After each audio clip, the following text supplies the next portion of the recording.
I just spent 8 hours with the top 10 business owners on School from last month, sharing the money-making strategies that they used to win the School games. Here are the best ones. The first thing we talked about affected every business in the room and yours, which is how to get more leads and how to turn those into customers. So it's using a free School group. Okay. Okay, so essentially what we do is we create like content on YouTube, Instagram stories. We're doing a bit of cold outreach as well. That'll really help with this. So you're doing content? Yeah, but it was So barely any content is one of them. You're doing outreach to the people who follow and all that stuff on your content? Yeah, and also we were getting like school organic traffic as well. Yeah, starting to do that. Yeah. What ranking are you? Ranking. Your free group, like, you know, you're in Discovery? No idea. Like we didn't optimize for that. I am. Be worth looking at. Do you know how many searches a day we get on School? I don't know. A lot. A lot. Like, yeah, there's a lot. But honestly, there's more visits to profiles. That makes sense. Yeah. And then they go profile and then see what way more group you're in. traffic goes through the profiles. But Zane, so you have content, you have outreach.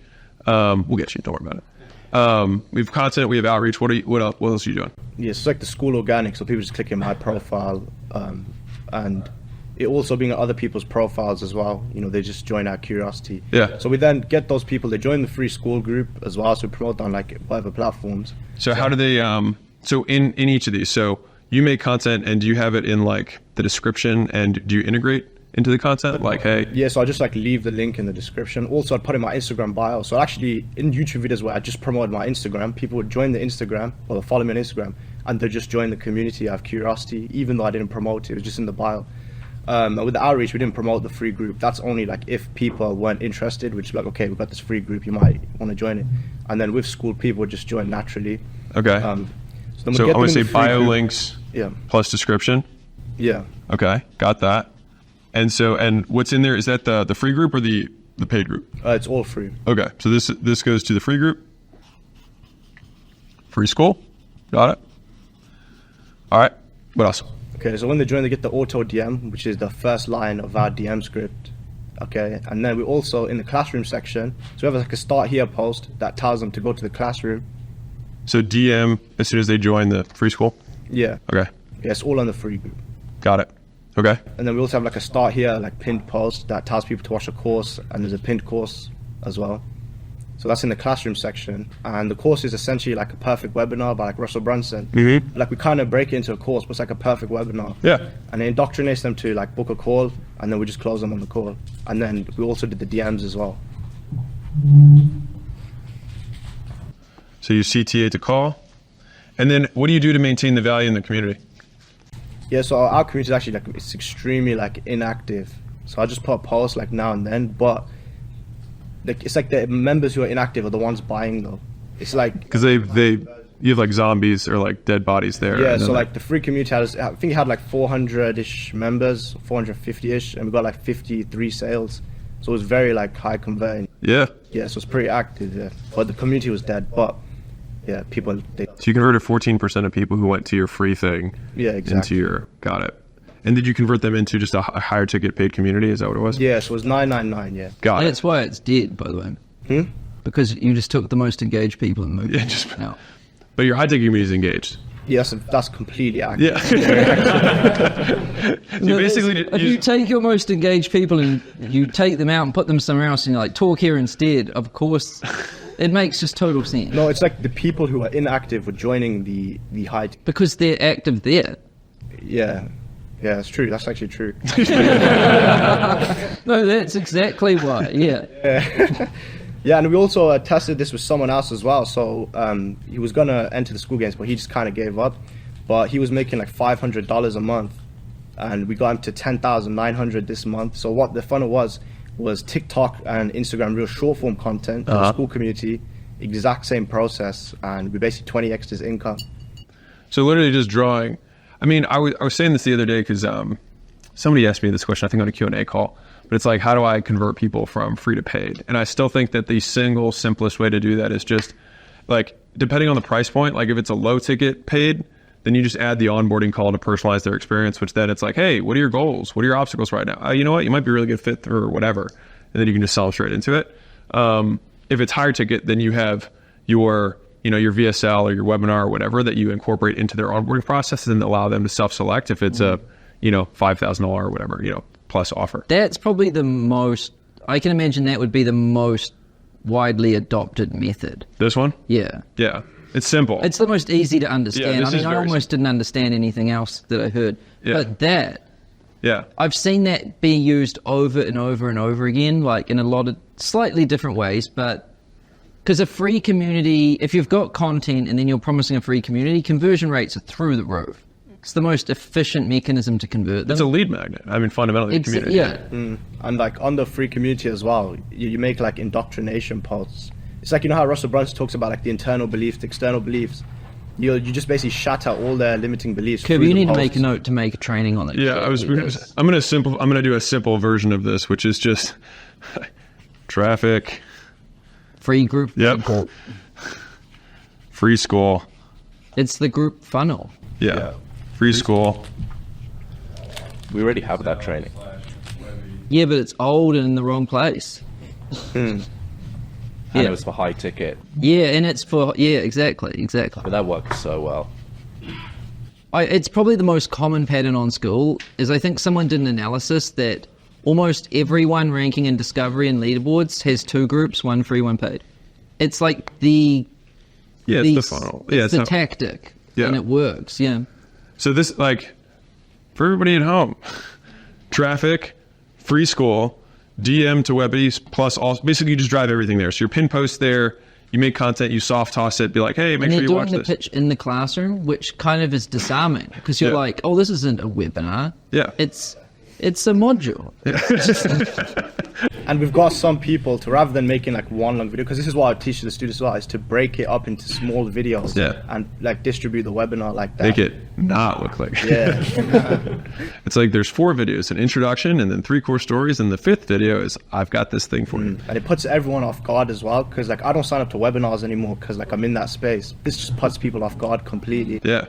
Every step of this is like extremely efficient because like I know if you have a link in bio to a free group, it absolutely crushes. Like those groups are the ones that are at the top of discovery because it's just so efficient. We see 80% conversion rates on the pages. Like, and so you get them in, and then the auto DM sends like 100% of people, and then you put them to that module, and that module it starts the funnel, and the funnel is like module 1, module 2. Yeah. And then you get them onto a call. Yeah.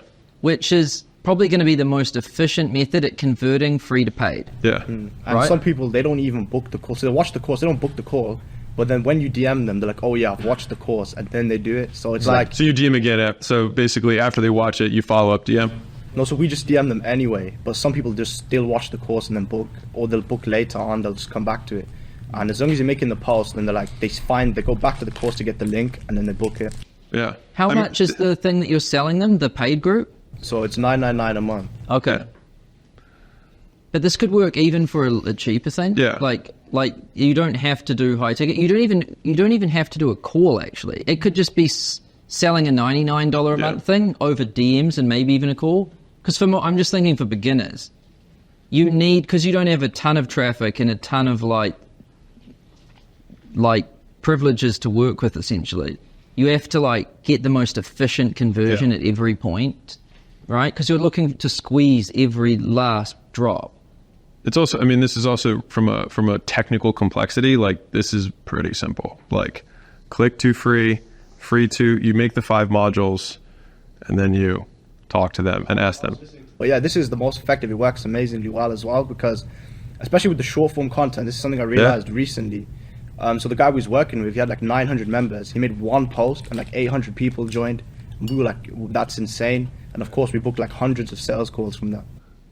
Yeah, it's monster. This is very simple. I like this a lot. Do this. This is great. Really good. The thing that I keep. This is me making a bet. Is that I will bet that there's going to be a lot more $1,000 a month type quote high ticket like shifting over. Partially because of what you noticed, which is if you can double or triple acquisition. Because it's LTV to CAC ratio. And so you can still drive down CAC a lot to improve that ratio. And so I think, I mean, the space always has like a vibe, right? Like you have like the rank and rent, which is kind of coming back, right? I think in the high ticket world, there's a lot of people have like the pendulum swung a little bit this way. And I think it's kind of coming back just a tiny bit. Where people, this is why like brand and content and like value in advance is becoming more and more important, because there's not a lot of trust. And to be fair, there will always be less and less trust over time. And the more mature the platforms get, the less just eyeball arbitrage exists. Like if you remember for that 5 seconds that Clubhouse was a thing, like I knew plenty of people who went on there and then we're doing like 100,000 a day on Clubhouse, because it was just huge arbitrage of eyeballs. They're getting way much more exposure than they normally would. But as platforms kind of settle, then it's like, okay, who's legit starts to rise and who makes the best content and things like that. And so right now there's not like, besides school, there's not like another platform that's really like emerging. And so it's my belief that that's why content stuff is so important, is because it'll improve conversion across the funnel.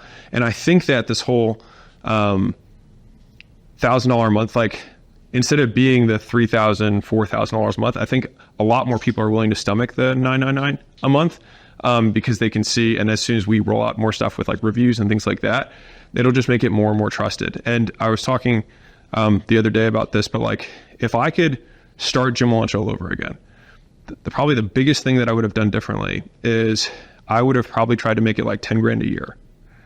And I would have put all my focus on how do I keep 80, 90% of my customers renewing. And that would have been my main focus. Like I just want such a crazy value to price discrepancy that no one would leave. And they would refer more people, et cetera, et cetera. Because I would have probably acquired 2, 3, 4 times the customers, but they also would have stuck longer. Because like over the last however many years, we've done like 5,500 locations that have gone through Gym Launch. And like if all 5,500 of those locations were still paying me, I'd be richer than I am today. And so I think about that a lot of like, sure, there's on one hit, like when you don't know how to sell, it's very exciting to like start raising your price and be like, oh my God, I just sold 10,000. Oh my God, I sold 20,000. Oh my God, 100,000. Like it gets really cool. But once you learn how to acquire customers, you then become completely obsessed on the other side, which is, oh shoot, you realize the game, like Sam and I've talked about this at length, which is you don't want to keep having to go get customers. I mean, of course you have, like, you want to be able to go get customers, but not to have to go get customers. And so like, that's the big difference. And so like, when I look at businesses now, I care almost exclusively about how much does this thing grow on word of mouth? How much, like what percentage of customers stay every year once they're like in and activated and whatnot? Because then it means that I get credit for customers I sold 2 years ago.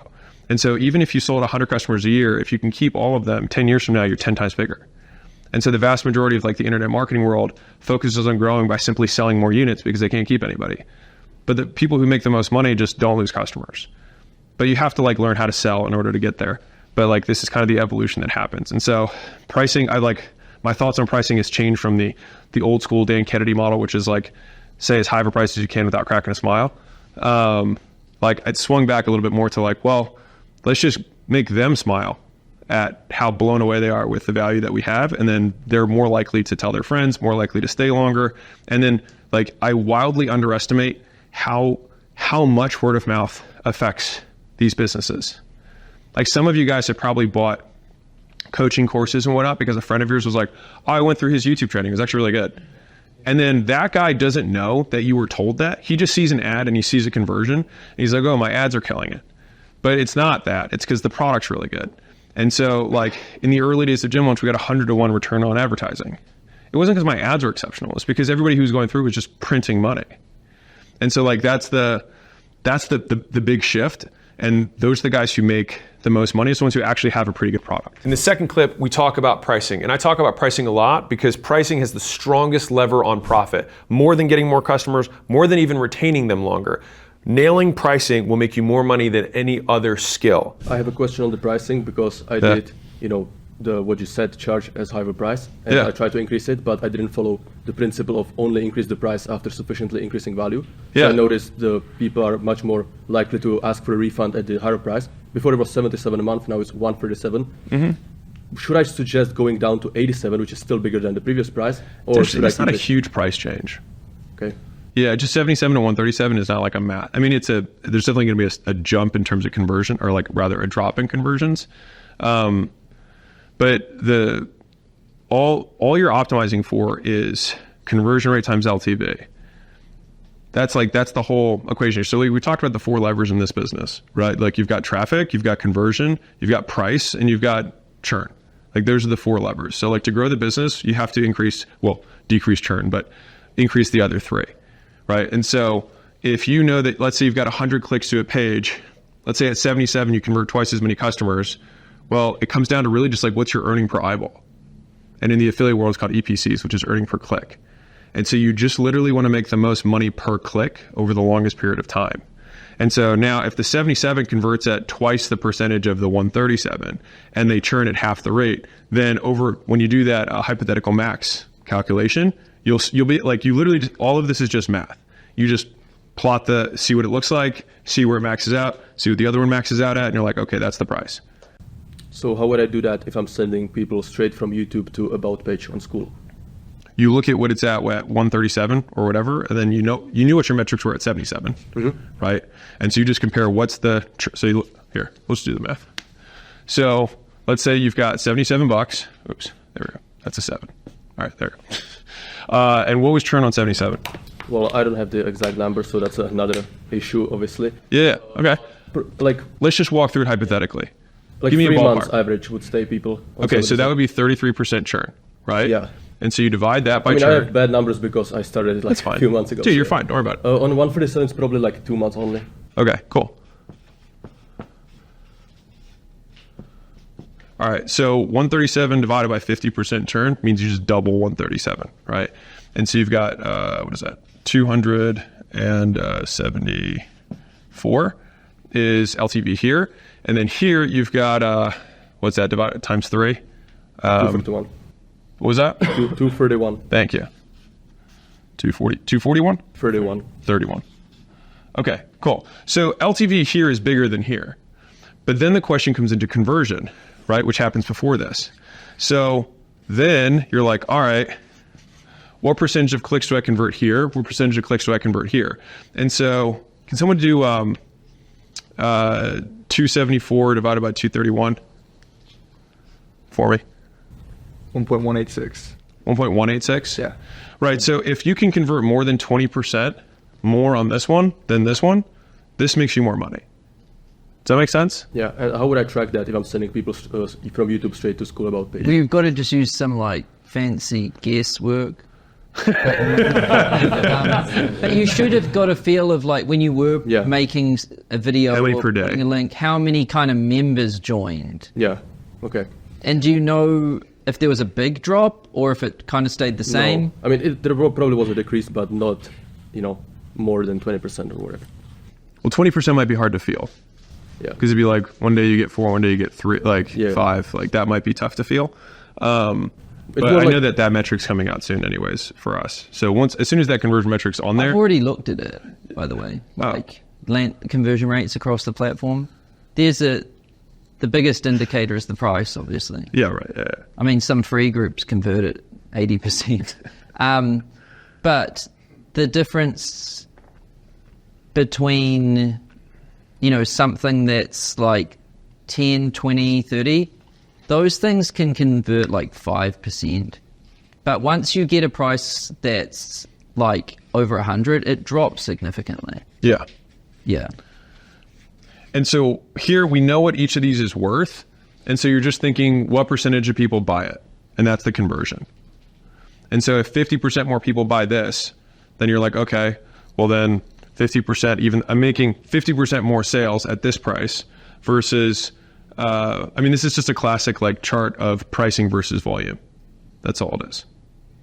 I really want to make sure it makes sense though. Yeah. Okay. This is how you figure out pricing. And I would just encourage you guys to be willing to test. Like the PC who just sold Profitwell, they did this big meta study, but basically the more frequently you analyze price, the more profitable your company is. It's like a direct correlation. So companies that never look at their price or never adjust their price are way less profitable than ones that look at it annually, which are less profitable than ones that look at quarterly.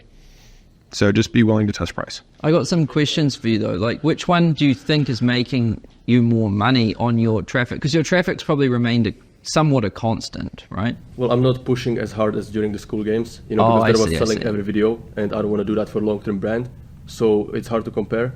But I would say it's more like the optics of being less than 100 a month feels like different, than over 100 a month. So which one do you think was more efficient?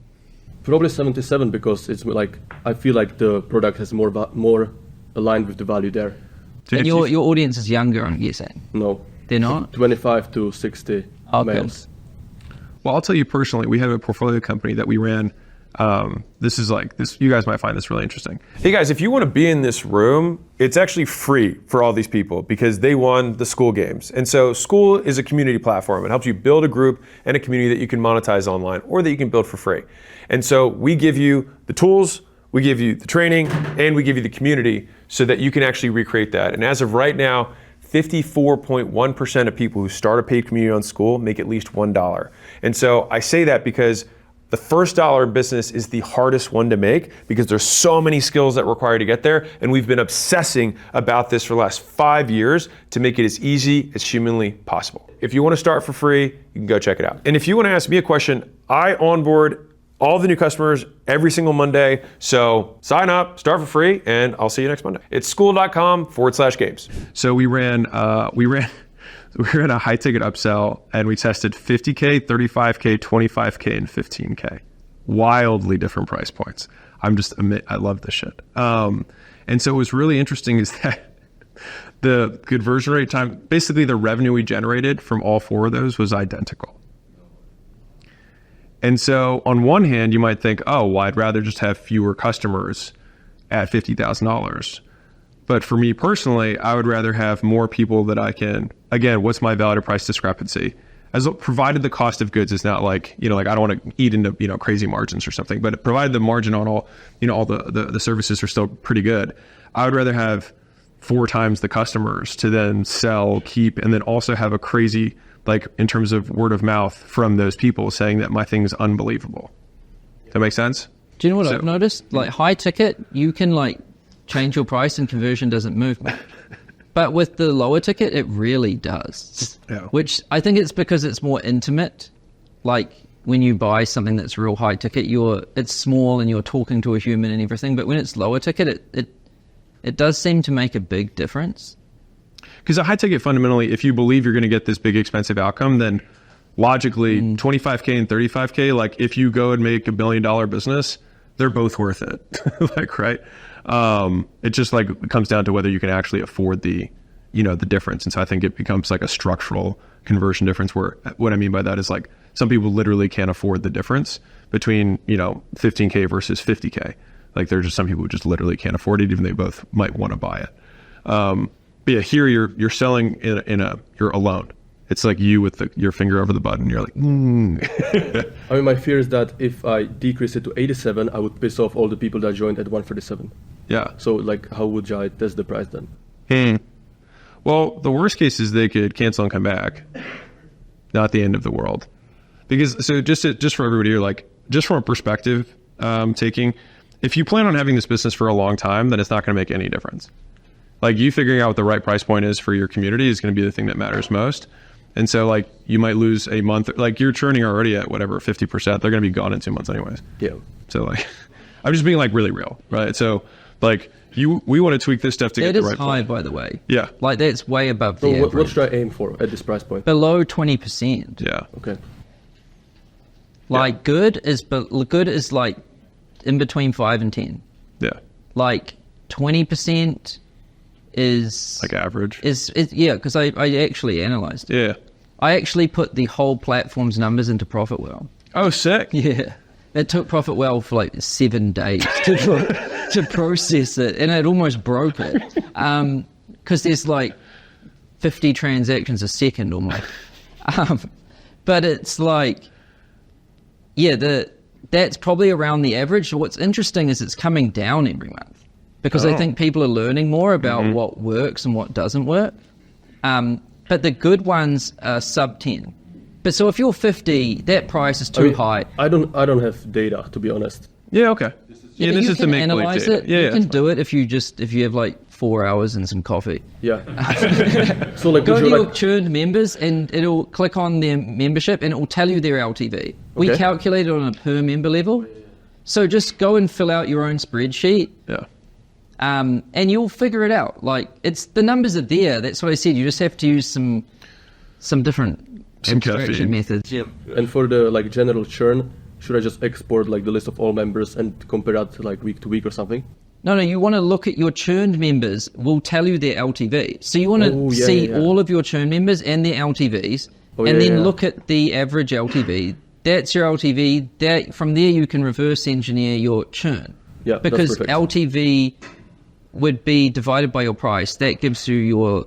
You can do the math. Yeah. Okay, that answers it. Yeah. Cool. Awesome. Well, this is great. I know that go for it.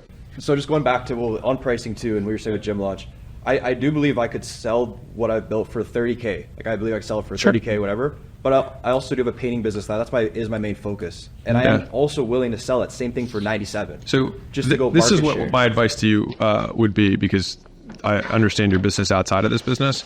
Yeah. I think that I would want it to be just high enough of a price that they care, and so maybe make it $5,000 a year.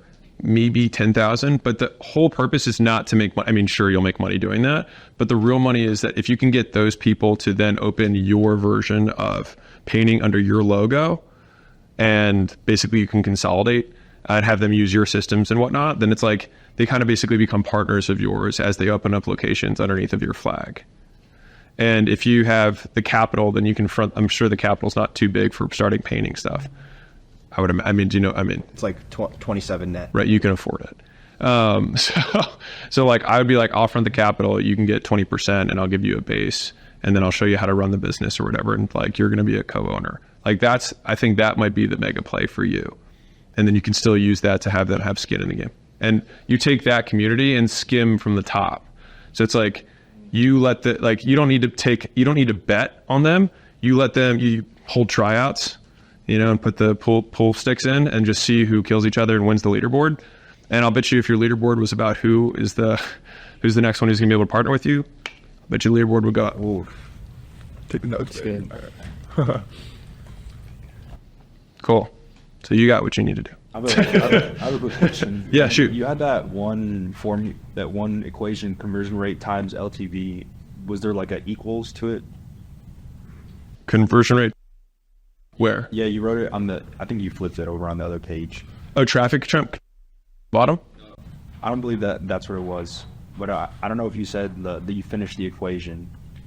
Oh, for these guys at the top? Yeah, I think we were just talking about like cost per acquisition. So this is price divided by churn equals LTV. Okay.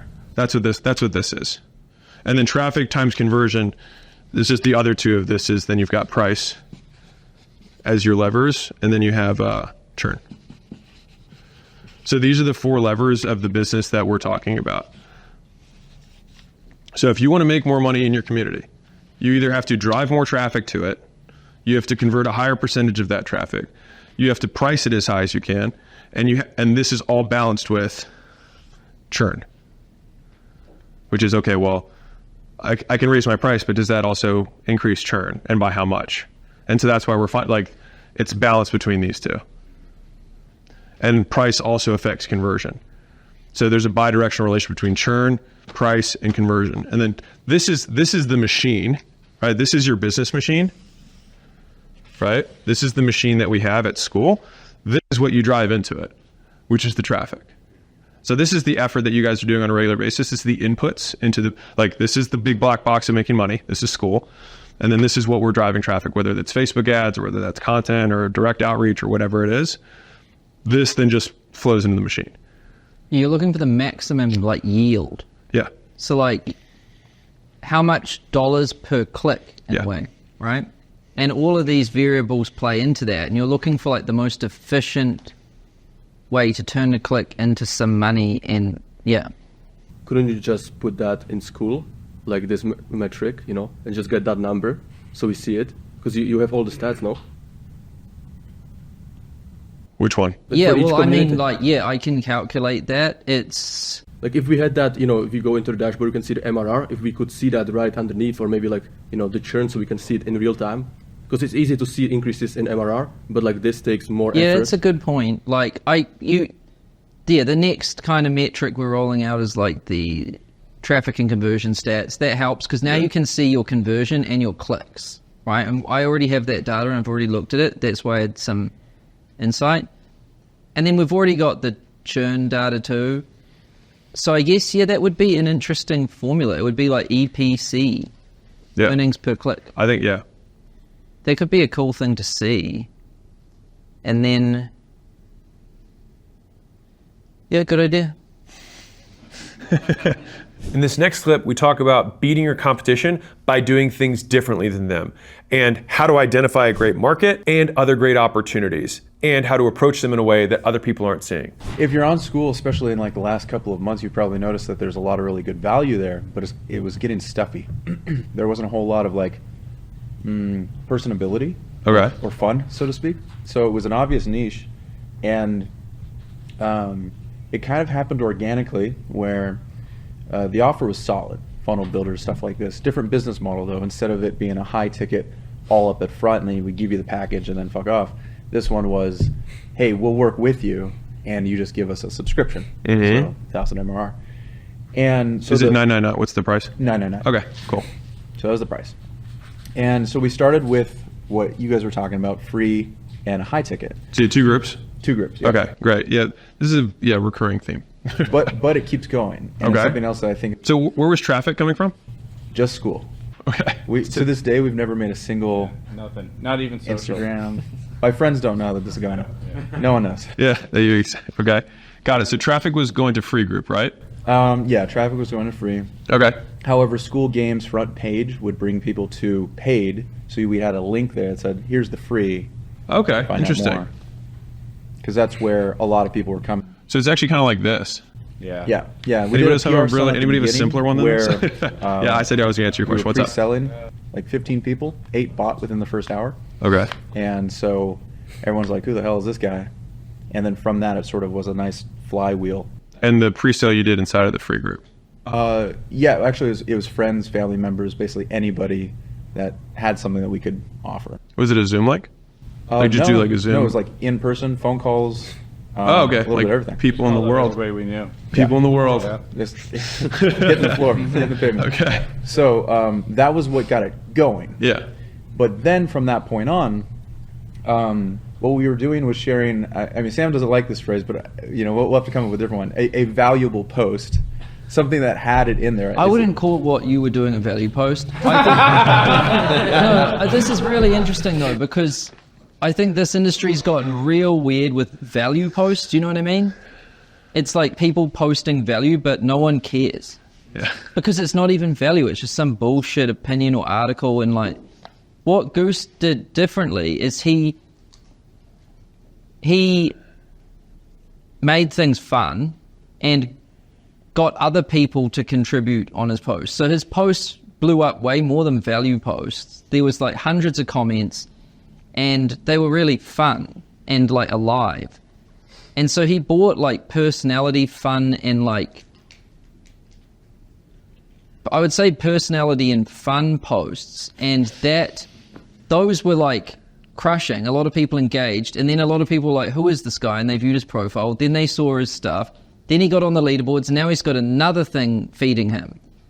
And then he got on Discovery, and now there's another thing. So by making things fun and adding some personality and being interesting, and not just trying to like post articles, everyone kind of started to know who he was, and then that energy started going there, and then it started looping on itself. There was like a feedback loop. It was really interesting to see that happen, honestly. Yeah, and it'll probably start happening more in the future. The gift group is the next one. So we're starting to see this new pattern actually, where funny things are working really well. This guy made a group, it's a pure joke. Yeah. When you get to level 9, you get kicked out. Yeah. It's really funny. Like, see what that does to everyone instantly, and all of these serious business owners with 7-figure businesses are joining and just laughing. Yeah. And posting funny shit. And like, I love that. I think there's definitely something a topic we could talk about today about community culture. Yeah. Because I think that's how you get retention, and that's how you get raving fans, is if there's a culture and a vibe to it, and that's starting to happen and work honestly, more effective than the logic, that I'm seeing really start to take off. It's quite interesting. That's probably how I define it, culture. Yeah, entertainment business, in other words, too. Like, I think what Goose really great at is making posts that are really engaging. Like, again, plenty of 7-figure business owners are just like to make it fun. So that's like your thing that you brought. It's like not a value post, just like a post that drive engagement and to make people like collaborate, which is huge. Yeah, excellent. There's a theory that I have behind it that actually is something that people can probably start to use, because it's kind of, I didn't realize it until I was looking in retrospect, but it's something that I call broccoli wrapped in bacon, where it looks really stupid and fun, so you're curious about it, but by the time you're done reading, you actually learn something. So each one of my posts take like 45 minutes to an hour to make, because sometimes I have the funny part or I have the broccoli part, but I have to come up with the other part. And so what we started to find in this system was right after you got eyeballs, and as long as you had a good offer, you immediately could just start sharing all of your successes, everything that worked, everything that didn't work, or even how you felt that day, if it was somehow valuable, but not a value post, I suppose. And the engagement went through the roof. And this is what it meant, which might help a lot of people that are here, is one of the reasons we didn't go back and start offering up ads is because at least I was nervous a little bit about the dilution of the quality of the people, because they were all coming from school. And those people knew how school worked and were really fucking engaged. And so we have, I don't know, 600 members, something like this, but we're more engaged than groups with 10,000 members, a lot of them. And every time something goes off, like let's say it's someone struggling with, a heartbreak of some kind, a bunch of community members just swarm on this dude and help him out. And it was that culture, as Sam was talking about, that we somehow stumbled into and realized, oh, okay, this is this massive thing. It's not just like kind of a niche, it's totally a niche, addressing sort of the personability, the things that you might need from a friend. And then that was why people were signing up for everything else. They just wanted to be able to do that and run their business in like a safe space. So there's something to be said, I suppose, about being able to reach out to the things that don't logically make sense. And that was what we ended up doing there. So as you said, in conclusion, the discovery ended up being that backbone where probably a lot of us should maybe lean on a little bit more. If you can get that slightly higher, the number of people that are coming into school all the time is just rising, and everyone's looking like if you've got one offer here, you've got another one over there that you can just jump over the same person. It's just a bunch of really high quality leads and people that are waiting to jump onto those. I may not have much for you to chew on there. I just that was fine. That was good. Much to share. Sweet. It's the first one we've seen that didn't really use external. Yeah. I mean, I know Evelyn, she obviously did drive outside traffic, but she crushes internally as well, because she has truly valuable posts. And a lot of her posts, like the difference is, so for everybody at home, I feel like the difference between the value post and the quote value post and a valuable post is that the quote value posts are like, here's 6 things to no one gives a shit, right? The valuable posts are like, I did work for you, or I took risk for you, or I spent money for you that you don't have to spend. And so fundamentally, it's a bargain on time or money. And so like Evelyn's like, hey, I spent $25,000 on ads, and these are the ads that I ran, and this is what happened. And people are like, oh shit, well, great, I don't have to do that. And this worked for her. Like she gives her TLDR at the end, and you're like, that was valuable. Yes, if you can get a blend of that, and then people making like a parody video about the community, like have you seen the ones people have made for school? Yeah. If you can get a good balance of that I would say is like perfection, because you've got the value, but you're also smiling and feel like a part of this group. Yeah. And then they're like, I can't believe I'm having fun and I'm talking to people that make millions of dollars. Yeah. If you get those two, it's like, it's experience and results. Yeah. So on the customer success side, like in normal B2B businesses, we talk about both. It's like you can get someone results, and there's also client experience, which are just like the soft and the hard. And believe it or not, like client experience matters sometimes a lot more than even the results does.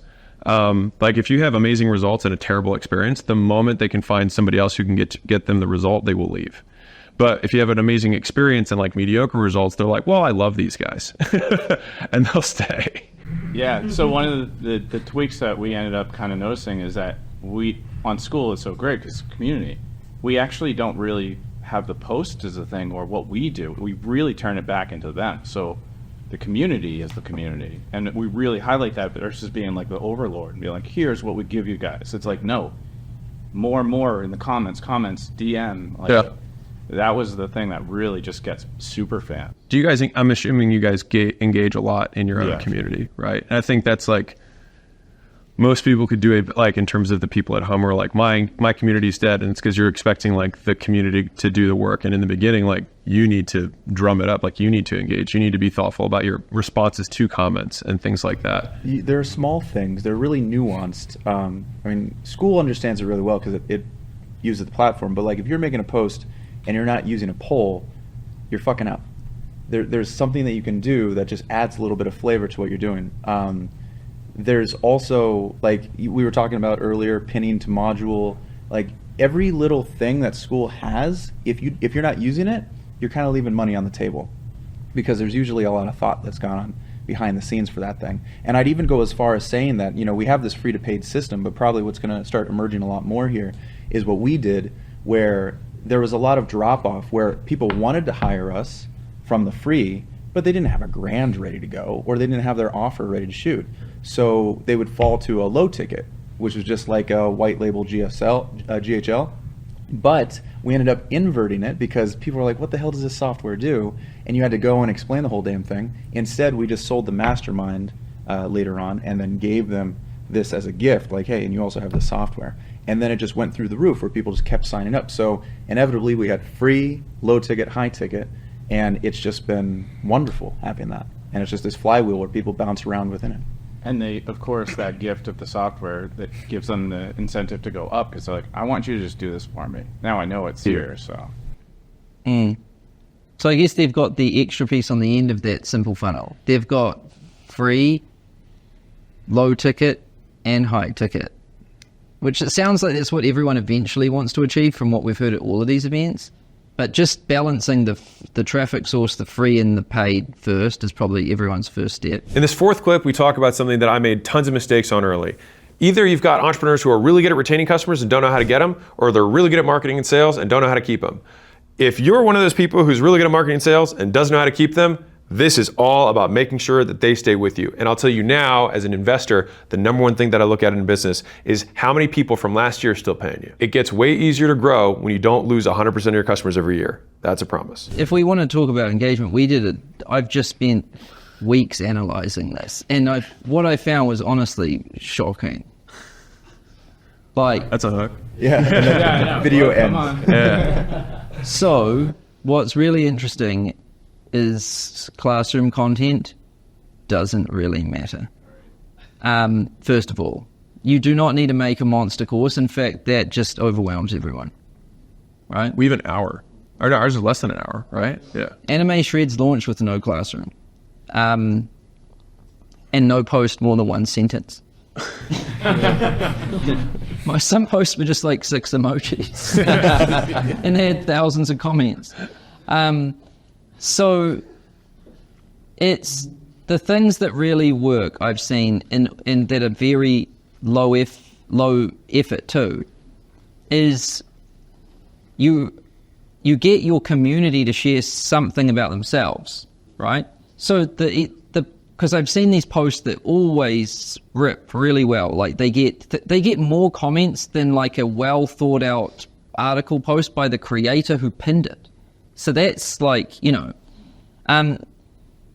one that always works is like, what's your favorite book? Have you ever seen that one just keep popping up in your communities? Even if some random asks it, it just keeps getting comments. And have you seen this? That one, because it's just asking members to share something about themselves, and then other people are curious. What's your favorite movie? If you want even the most simple one, what's your favorite GIF? That one's popular. Yeah. That one just guaranteed like more comments than anything else. And it's kind of a little bit more fun. It's not too much effort to think about. Or this one I found is really good. It's like, share 3 things you do, share something you do for fun, where you're from, and a photo of your workspace, right? Because people want to share. And so they're like, okay, I'll take a photo of my desk and workspace. I'm from Germany and I like to play golf, right? That's just sharing themselves. And they do a comment or a post like that, and then everyone looks at the image and they notice other things. They're like, oh, you've got this desk, or oh, you're into the guitar, I also play guitar. And now they're making friends. You're connecting the community together. Like, we actually do use that one on the course, and we tell people, if you see someone's introduction post with that, comment a GIF as well, and it works amazingly. And it's like the culture of the GIF that they post. Let's say they put a Wolf of Wall Street like GIF on their post. Now everyone will start putting them in. Yeah, and so this I swear is the key to, like, because when someone comes in, you just need a simple way for them to engage. And once they're engaged, and if they meet someone, they're like, if now they meet someone, they're on DMs, and then that moves to like a hangout in real life or on Zoom, they associate that value back to your group, right? Can I just add something as well, Sam? Pardon? Can I just add something? Yeah, go for it. Yeah, so if you want people to engage, you can do like all these like little tricks, or you can just tell them to engage as well. So like what we've done is we've just like indoctrinated people to engage with each other, essentially, right? Like in a good way though. So we talked about the mastermind principle from Think and Grow Rich. We explained it to people and said, this is why you should engage with each other. And then now everyone's just hosting calls with each other, communicating, like that kind of thing. So sometimes you just need to tell people. It's the same with the Q&A recordings as well. Just tell people to watch them, give them a reason, and like tell a story that makes them want to watch it, and then they'll watch it. So it just works with anything. It's just sometimes you just have to tell them why they should do it. Yeah, this is huge. Like, especially on the Q&A calls, people sometimes have a question like, does anybody here know blah, blah, blah? And if there's like 30 people and there's 600 in the community, we're like, well, have you made a post? And always no. So we like make a post, we'll pin it maybe if it's a good one. And like just telling people that they can make a post, they almost feel like they don't have the permission when they join the community. But like, no, you can make a post, you can ask if somebody here knows this or does that. And just, you know, doing that, especially if something more advanced that you can't really answer in 5 minutes, I think that's huge. Yeah, that's good for like the regular conversation. I think you need to imagine a blend of like, sometimes you need to share like something you did, like you need to always pay attention to problems your community has. And you as the leader, it's your job to like find the best solution. And you can kind of crowdsource it, but sometimes you have to go and explore on your own. And then you find it and you bring it back and then you share it. You're like, hey, we know this is a problem. We did this, we found the solution, and here it is. That's like good leadership. Then you need some fun stuff in there for sure. I'm honestly shocked at how much of a difference it makes if you have it. I honestly would go as far as saying it's more important than the value. Like, because I've seen 7-figure people join groups that are purely for entertainment, but with other 7-figure people. So it's like the value happens as an accident. And members contributing. Like, I think one of the most common problems I've seen is people say, I've got members in my community, I'm posting 5 times a day, but no one's commenting. Right? Have you seen people say that? Yeah, and it's because the people that have engaged communities aren't posting 5 times a day, their members are commenting. It's a difference. And when you write an article this long that's just an opinion piece, what is someone supposed to say? Like, really, like, and you're putting a burden on them to read that fucking thing. Like, who wants to read that? Another follow-up you can do to get more engagement too is I like to never answer anything in the comments, always ask questions. So everything gets answered with a question which follows a thread for every person. And you get the research and you get to find out those problems. You can. Yeah, asking a question, it's just that always works so well. It's crazy. Yeah. I think a really good idea too is if you have something that's like a community review. Like, for example, we have Music Money, and we tell a lot of the artists to post their new music, post their new beats, and then the community members will review, be like, oh, I think you should tweak this, I think you should tweak that. And then we have another community where it's mainly about like content, making good content, and people will post their content or post a link to their content. It's almost like, I don't know if you guys remember like the engagement groups like back in the day where like they'll post it and everybody goes and comments and likes on their post on Instagram, and that increases a lot more engagement around the community too. Absolutely, yeah. And just one more thing to add on to that, like I think people underestimate like how well information travels in the form of a meme, right? Like a meme can communicate like a 45-minute video worth of information to the right person, right? If they're a sponge and can soak the information out of it. And so I just think like whenever I see like the videos Ryan post, right, or like something like that, I'm like, oh, that's funny. Did you see the Fast and Furious I one? was dying, bro. I watched that like 400 times. Yeah, and so like I think people just underestimate like, all right, like, you know, like what Goose does is like, you know, he makes it fun to read a post. I think a meme just like sucks your eye in. And so it's like, if you can figure out how to communicate something through a meme, then you're killing it, you know? Yeah, I just watched this movie last night. It's really good. Dumb Money. Anyone seen it? It's about the GME, GameStop versus the hedge funds. And it's a Wall Street Bets forum.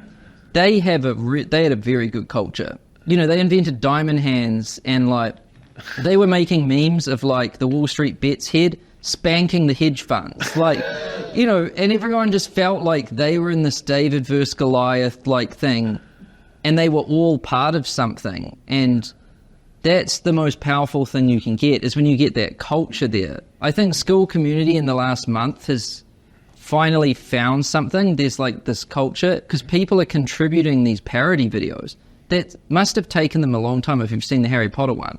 I made the Friends one. It took me like 4 hours. The Harry Potter one must have taken a dude a week. One was intensive. You've seen the Harry Potter one, right? You've seen it, yeah. I send them all to Mosey too.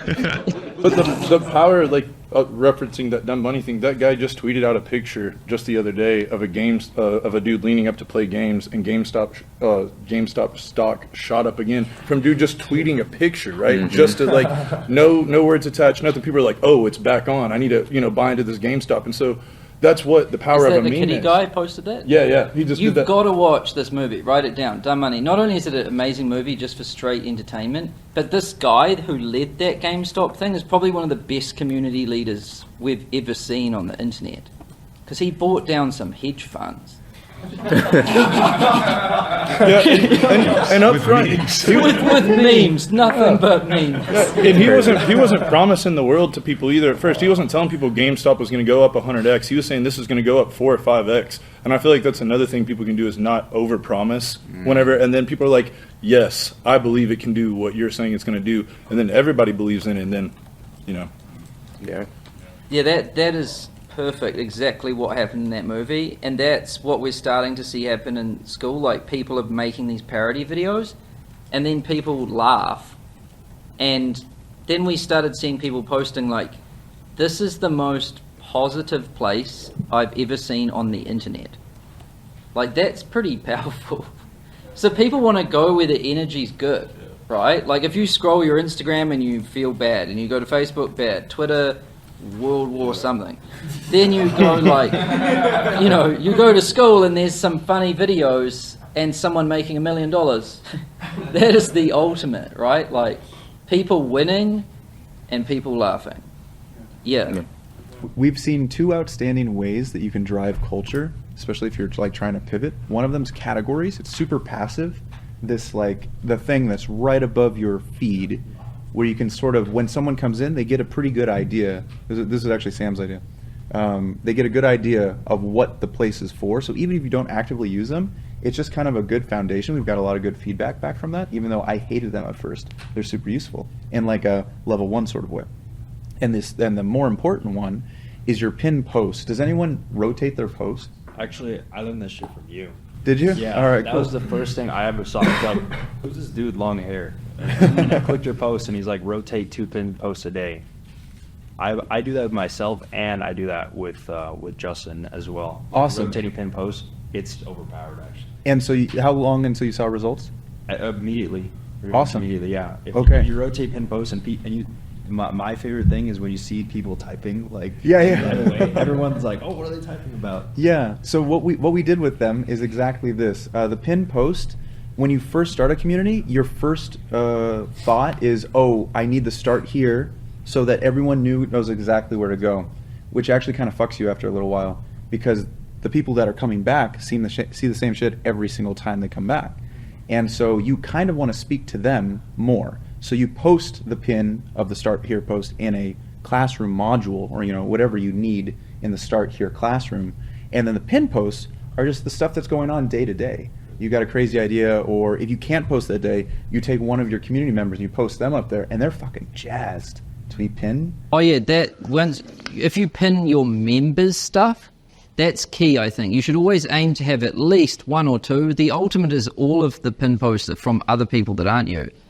It just shows the community that if it is possible for them to make something that you're willing to pin at the top. And then it's like creating this incentive for people to do that. The other thing I would say is you should always be just sensing and on the lookout for who the most valuable contributors are in your group or in your community. So like, when Goose kind of started to take off, I sent him a DM and I said, now that you've proven yourself school hardcore, like, what do you think of this upcoming feature? Right? So I started to bring him in and give him like access, way more access to me. And then, he's been at the office all week helping design screens for the next 3 months. That's sweet. So, Ted Carr, who's hosting a school meetup right now in LA with 100 people, he is a key to our office. So he and the alarm pin code, he can just rock up whenever he wants, and we just talk about sensitive things in front of him. It's like he's a member of our team. But what I'm trying to say here is when you see those people, you need to reward them. Because all a group needs to keep it engaged, even when it's big, is 10 true regulars people like. It's like a sitcom, right? Like, how many people watch Friends, but it's just like 5 people, right? But it's those people that get everyone else to come because they like the vibe and they like it. So, we've got people like Ted, we've got people like Goose, there's Max Person, there's Evelyn, right? Mm-hmm. All of them contribute a different piece. This Ryan guy with GIF is adding a new kind of flavor. Kirby was adding something, now he's on the team. Matthew was adding something, now he's in charge of our podcast. And there's a lot more people. But you've got to find those, when you do see those people, you need to like do something to make them feel like they're a part of the leadership in a way of the community. What I did is I hired one of the best guys to do a weekly call. So I just pay him $100 and he does one of the weekly calls. So he's like a professional software engineer and he just helps with like the technical questions. So he was already posting a bunch, but I asked him, hey, do you want this? Because he already was attending every single call, so might as well get $100 for it. And literally for $400 a month, I get like a professional software developer that just hosts a weekly call in my community. Yeah, this is how you find your team, by the way. Like, honestly, everyone we've hired that's on the non-software engineering side is from school users. Like, when someone applies, I'm like, where's their link? And I look at their activity chart, and I'm like, this person doesn't use school. Like, why? If they don't care about school, I don't want to hire them. So, like, if someone literally cares about your community and is contributing without getting paid, then they're going to obviously believe in what you're doing, right? This is changing topics from engagement, which I don't know if we should do yet, but that is how you find great people. Yeah, I want to hit on one thing with engagement. So we've tossed around the word culture, and we haven't defined the word culture. And so I'll just share mine that might be helpful, which is the rules that govern reward and punishment in an organization. And so if you think, like, we have either spoken rules or unspoken rules, but there are rules of how you act. And so if you're with your buddies, if you say, hey, I got my girlfriend flowers, they just might all of a sudden say like, oh, you like sucking dick too? Like, you're like, okay, that's the rule. That's a rule of behavior, right? Like, if you do something that's nice for your wife or girlfriend, you're going to get made fun of. But it's because they like you, right? And so, but like, if you said that to your parents or your, whatever at the dinner table, they would be like, oh, that's really sweet, or that's really nice of you, right? And so it's different rules. So there's a different culture at the family dinner table than there is when you're out with your buddies. And so fundamentally trying to define what are the rules that govern what gets rewarded and what gets punished within my community will dictate what the quote culture is within it. And so just kind of thinking about that in terms of those terms will probably make it a lot easier. And so to your point, Goose, I actually think this is the categories piece that you're saying really, really important. And the main reason I say that is because like if people are about to make a post, when you see what the categories are, this signals or this tells them, this is what we want you to post about.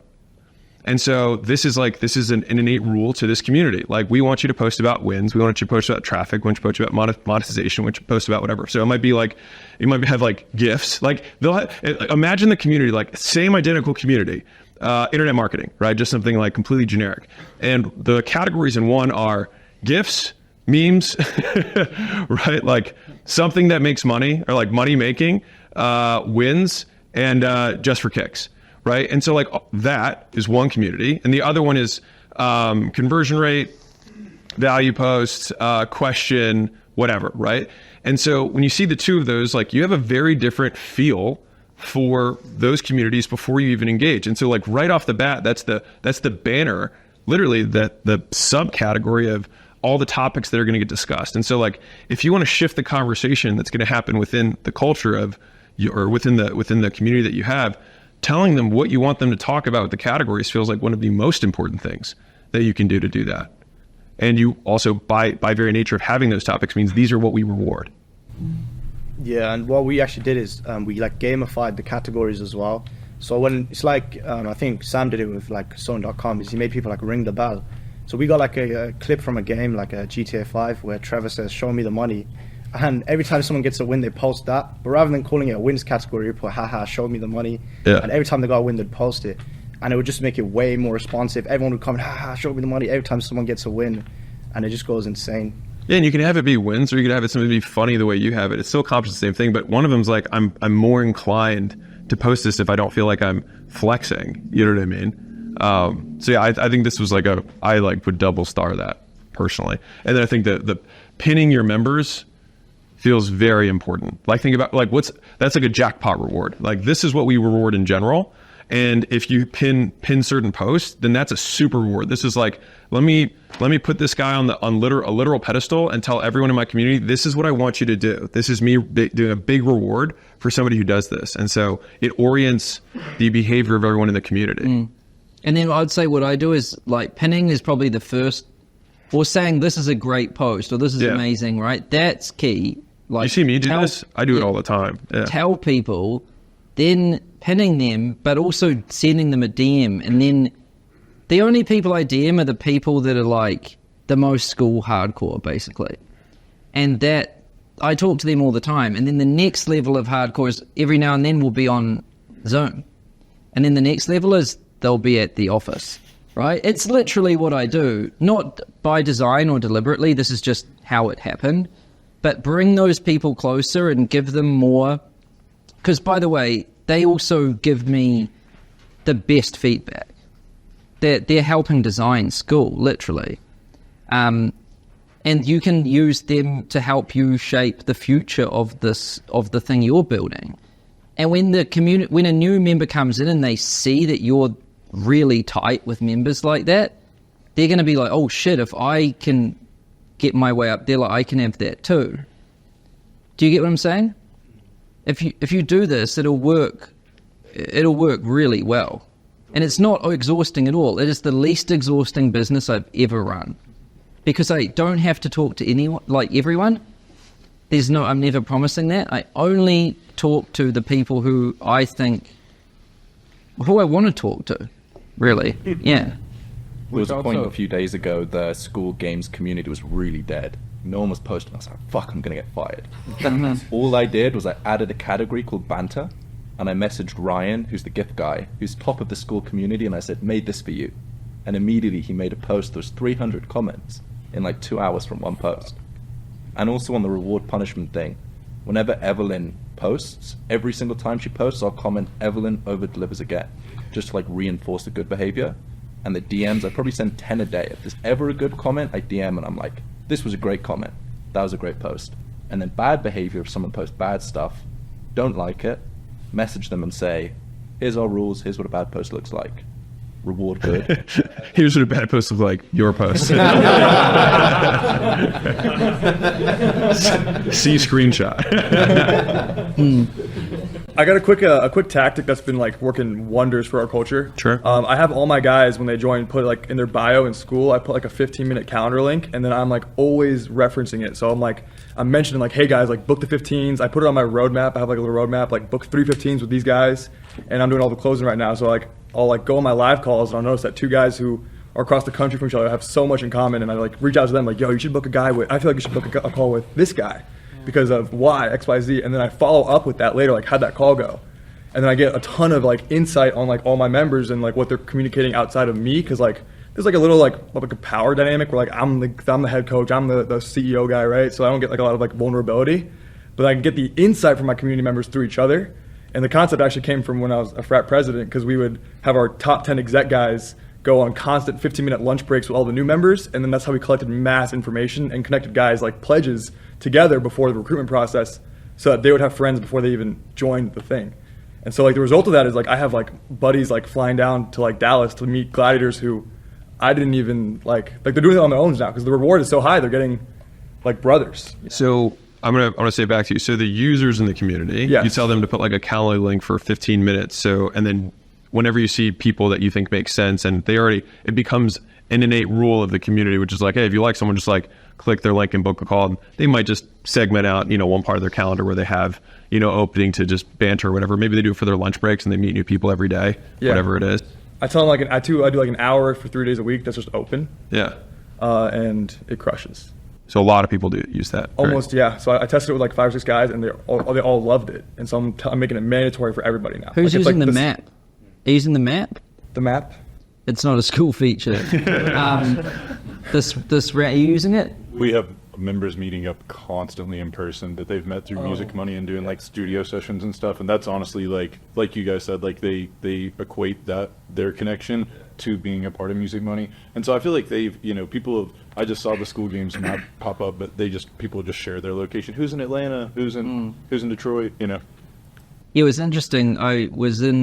I'm in Hamza's group, and he did a post like, what's the most valuable part of the community? And he's trying to remove some stuff and emphasize some stuff. And what's one simple thing we could do to improve it? The most common answer was get more people to plot their location on the map. I was like, what? We actually took that idea just a little bit further. We're not sure if it'll work yet, but it's incredibly popular. It's been our most popular piece so far, which was setting up a system that the community could engage on so that it continued that flywheel sort of perpetually. And what we're calling it's based off the school games, and we're just calling it Rainbow Games. And we just have a pile of things at the end that you can win. And the structure is you'll be assigned teams between 3 to 5. You have one team captain. They coordinate with our community manager. And the objective is to compete based off of 3 metrics: where they are on the leaderboard from, these are all based on a 30-day time span, so it'll basically be 1-to-1 with school games, where they are on the leaderboard, what their own personal score is on how much they've grown in their own relationships and health, and then the last one is how good their offer is based off of where they started from before. So we're using those 3 different metrics. People were super jazzed about it, and we had I think like 30 signups to do this thing that we'll probably do this next week. And we don't know all the little intricate details, but I think there's a massive opportunity there. Whereas previously, like when you're starting, probably most of us have run into this, you really want to get a few community managers to like lift up from the bottom and help comment and stir up conversation. But at a certain point, when it's feeding itself, you can sort of just give that momentum by doing top down, where they are in teams or some form of competition and reporting to the community manager. So now the manager's doing less time, but having more impact. Yeah, and the more you reward the top members versus trying to dig up the bottom members, those top members dig up the bottom members. So it actually is less, it's like your model. Yeah, and it could be something super stupid. The biggest request that we've had recently is I designed a few profile pictures because I wanted more color in their thing. So I was like, all right, if you're on the leaderboard, I'll go ahead and do it. And now it's one of the things that we offer in there because people really want it. And it's silly. And didn't you guys design a whole suite of GIFs for school? He made like Yeah, a I did. library Oh, of yeah. GIFs. Forgot about that. Yeah, Sid said he was going to implement them to. That'd be a sweet like level 6 unlock. Like if you get to level 6, I'll make your profile thing for you. Or one more question for you, and just for the context, right? You said if you go back in time, make gym launch 10K a year. So I'm kind of in this new building phase of like, I'm going to make my product 10K a year. Honestly, go big head, long tail with it. So like, what were like the 2 to 3 like specific things that you would like definitely implement into Gym Launch's model back then, like with your knowledge now, to actually make people like renew year over year? Yeah. Okay. Because I got to figure out where my Thank you for content's going to bringing go. this up because this is it was something that I wanted to talk about. So, what everyone, in my opinion, what you want to do, and school's going to very quickly be able to facilitate this. So I'm really excited about that. You have one-time value, and then you have ongoing / consumable value. All right. And I think the big issue, this is my opinion, in the information / education space is that we have one thing here that we try to bill for both. And so we're like, okay, well, I can get someone to say yes to $30,000, whatever. And because they can't pay that today, I'm going to spread it over a year and I'm going to deliver all the one-time value up front. And then they're still making payments of $25,000, or $2,500 a month, month 3, month 4, month 5, month 6. But the problem is the value. So think about it like this. Value is going like this, but this is price. And this is where people cancel. Value. And so when you sell them initially, they're like $2,500, which is my first payment. Look at the difference between price and value. I'm stoked. This is great. But the day after you learn how to run Facebook ads, when you buy something to learn Facebook ads, the value of the content teaching you Facebook ads descends to 0. There's no additional value, right? And so this is why, in my opinion, this is where I think the industry should go or will go, or if I started over again, this is what I would do, is you have one-time value that you need to be really clear about. So this is, a lot of times this is going to be the education, right? For the most part, this is the entirety of this, right? This is the education, the checklist, the tools, the blueprints, the whatever, right? Now, this usually has a lot of value because you're teaching someone something, a skill that's very important, and they're going to have that skill forever. It's a one-time payment for an ongoing, permanent value increase for them. But all this stuff, so you've got community, right? People consume that on a monthly basis. There's calls, right, that they consume on a monthly basis. For us, like, for example, we did Boiler Room, which is something that we did for gyms, which was we would train their sales staff. And so we would drill them every day. So we basically run their sales meeting for them every morning to increase the close rates at the gym. They didn't want to do it, nor were they good at it. If we could increase the close rate at the gym, they'd make more money, they'd stay, right? It's consumable. We had ads, which for us was consumable because I would spend $50,000 a month testing ads in like 10 representative markets. I would take the winners and then I would license those winners to 1,000 locations. So there's 0 cost in that besides the $50K, and then everything after that was gravy, right? And so that was why it was such a high profit margin business, or still is. And so the idea here is if you put on a sheet, what's the one-time value that I deliver? And then what's the ongoing value? And if you were to only do this, only price this in a way that most people are like, wow, just these things alone are worth X, this becomes your ongoing price, and this becomes your upfront. And so that is the concept of big head, long tail. But what you want to do is you want to make sure that what is being billed on a regular basis that is ongoing value is ongoing value. The things that you bill one time are one-time value. And so then you can create that discrepancy. So probably for most of these, the coaching education businesses, instead of saying, okay, I'm going to sell you something for $30,000, it's $2,500 a month. It might be it's $10K up front and then $500 a month. But then no one cancels, right? Yeah. And so then you just play with how do I liquidate, cost to acquire. And the thing is, this is where the patience of like, if I did this all over again, like the business model that gets fastest to 20 million isn't necessarily the one that gets fastest to 100 million. Because you might have this price, the old pricing model, which skyrockets to 20 million a year or whatever. But then like you have a really hard time passing because churn starts eating away at you. And so you're like, shoot, I need to sell more, but it's really tough, especially in a niche, to sell more, right? Whereas if you're not losing the customers, then the first year you do, 8, the next year you add another 8 on top, you're at 16, Third year, you're at 24. You're like, oh, actually, by year 3, I'm a little bit above what the other one was. But the first one, you're at 20 and you think you're hot shit because you're beating the other guy who's lower ticket, right? But year 4, all of a sudden, this guy's now at 32. And you're still stuck at 20. You're questioning your life, and everybody hates you, right? But this guy's like, man, the price to value for my stuff is through the roof. Does that make sense? And when you want to sell something else, you have this massive distribution of people who love you, and your brand, your reputation are all great because you delivered something really valuable and you charged for it. And then you delivered something, let's be honest, less valuable, but then you charge appropriately. Does that make sense? Yeah. So this allows you to have basically price here, price, and then it drops to here for your ongoing. And so you still always have the delta. This is how I think about it. Yeah. That's super helpful. I never had like the discrepancy between the one-time and the ongoing value. I would try to bunch the ongoing with the 6K ticket price. But now I'm going to go. Right.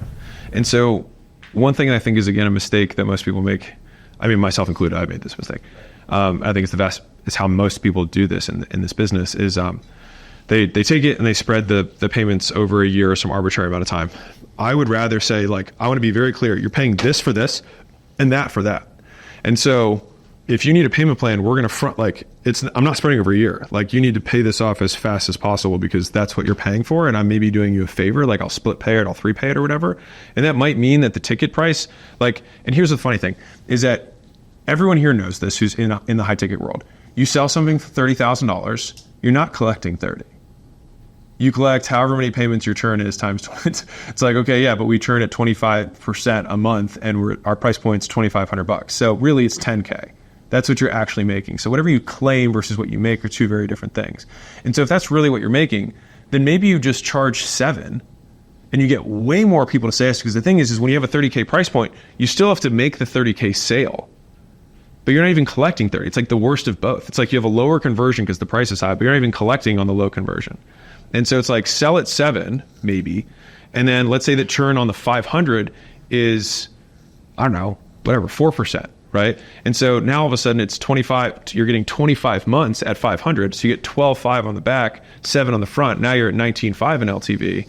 And because you charge 7 up front instead of trying to confront a 30K price point, you might sell 2 or 3 times as many.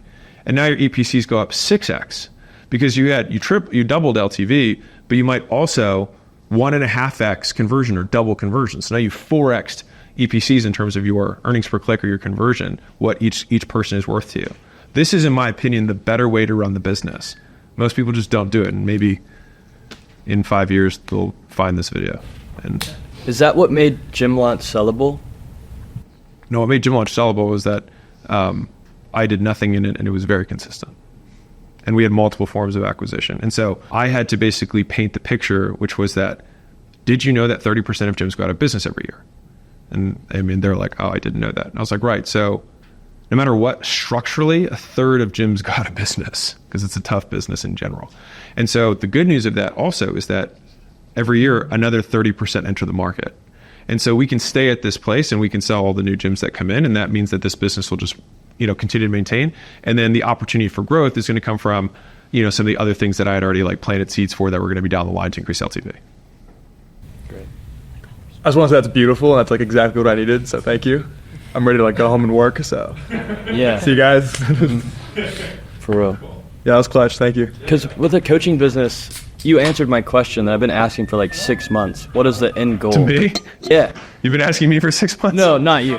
Check your DMs. Myself. He's like, I have tagged you every single day. Every day. Story post. Yeah. Oh, good. Okay, great. Number 5, we talk about how to build a community within any business. And every single business has a community. They just have bad ones and good ones, but every business has one.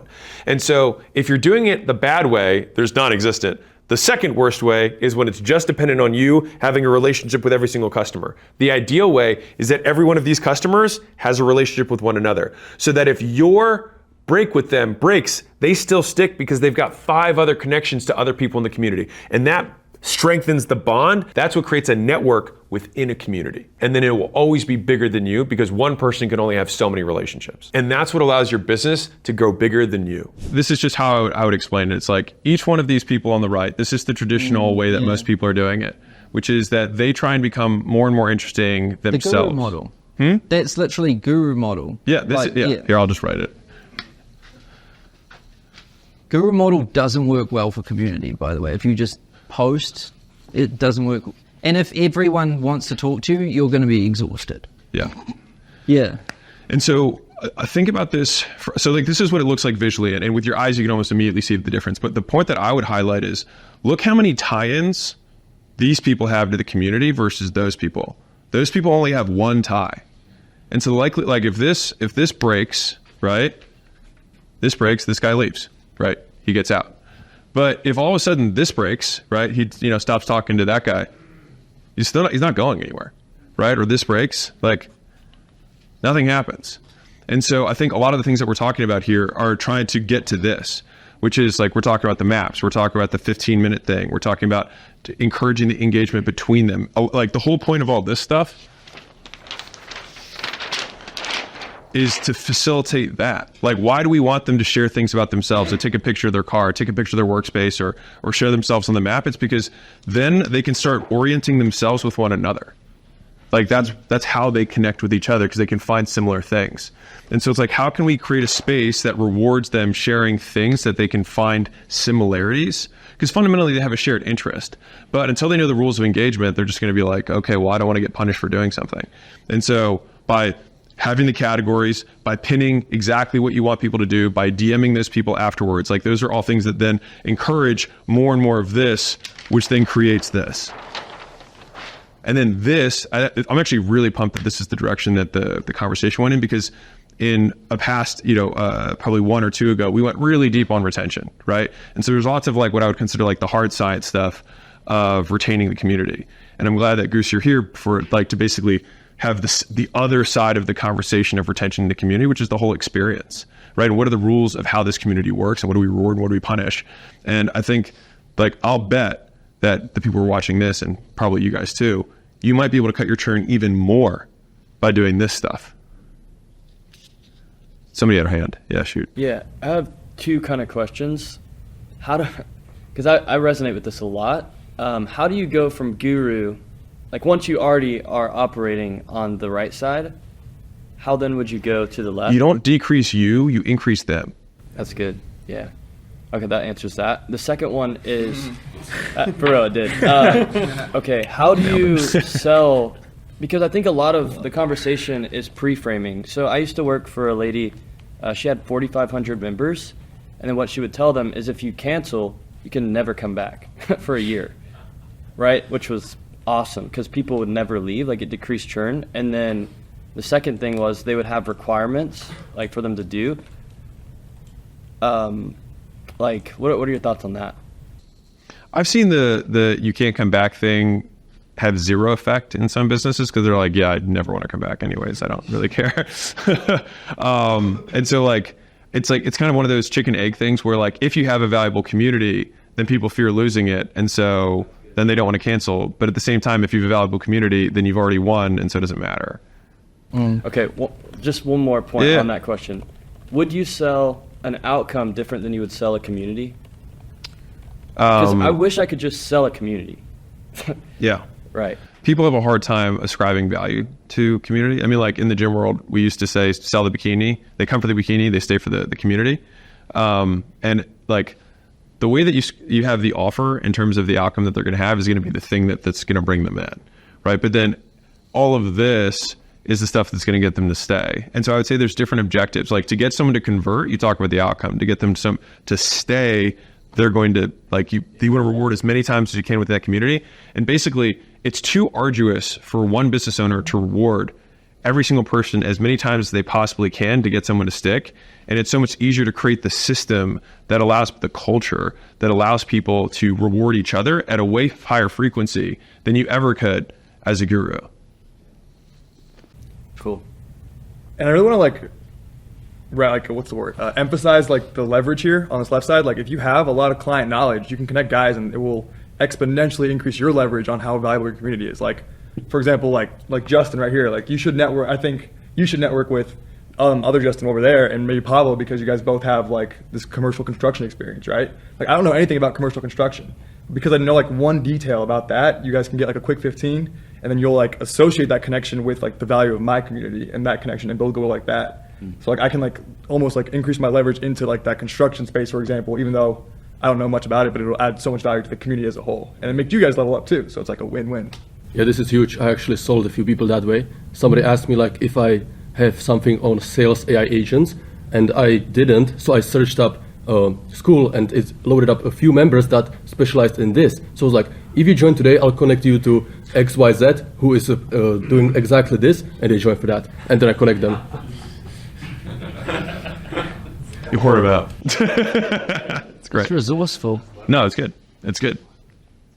I feel like this is the visual. Like, I feel like this is the main difference. Like, this is what all the tactics that we were talking about earlier, this is the end result of good culture. Like, what happens is when community members start getting known, like the leaders of the community kind of get jealous, and they remove them, or like they punish them.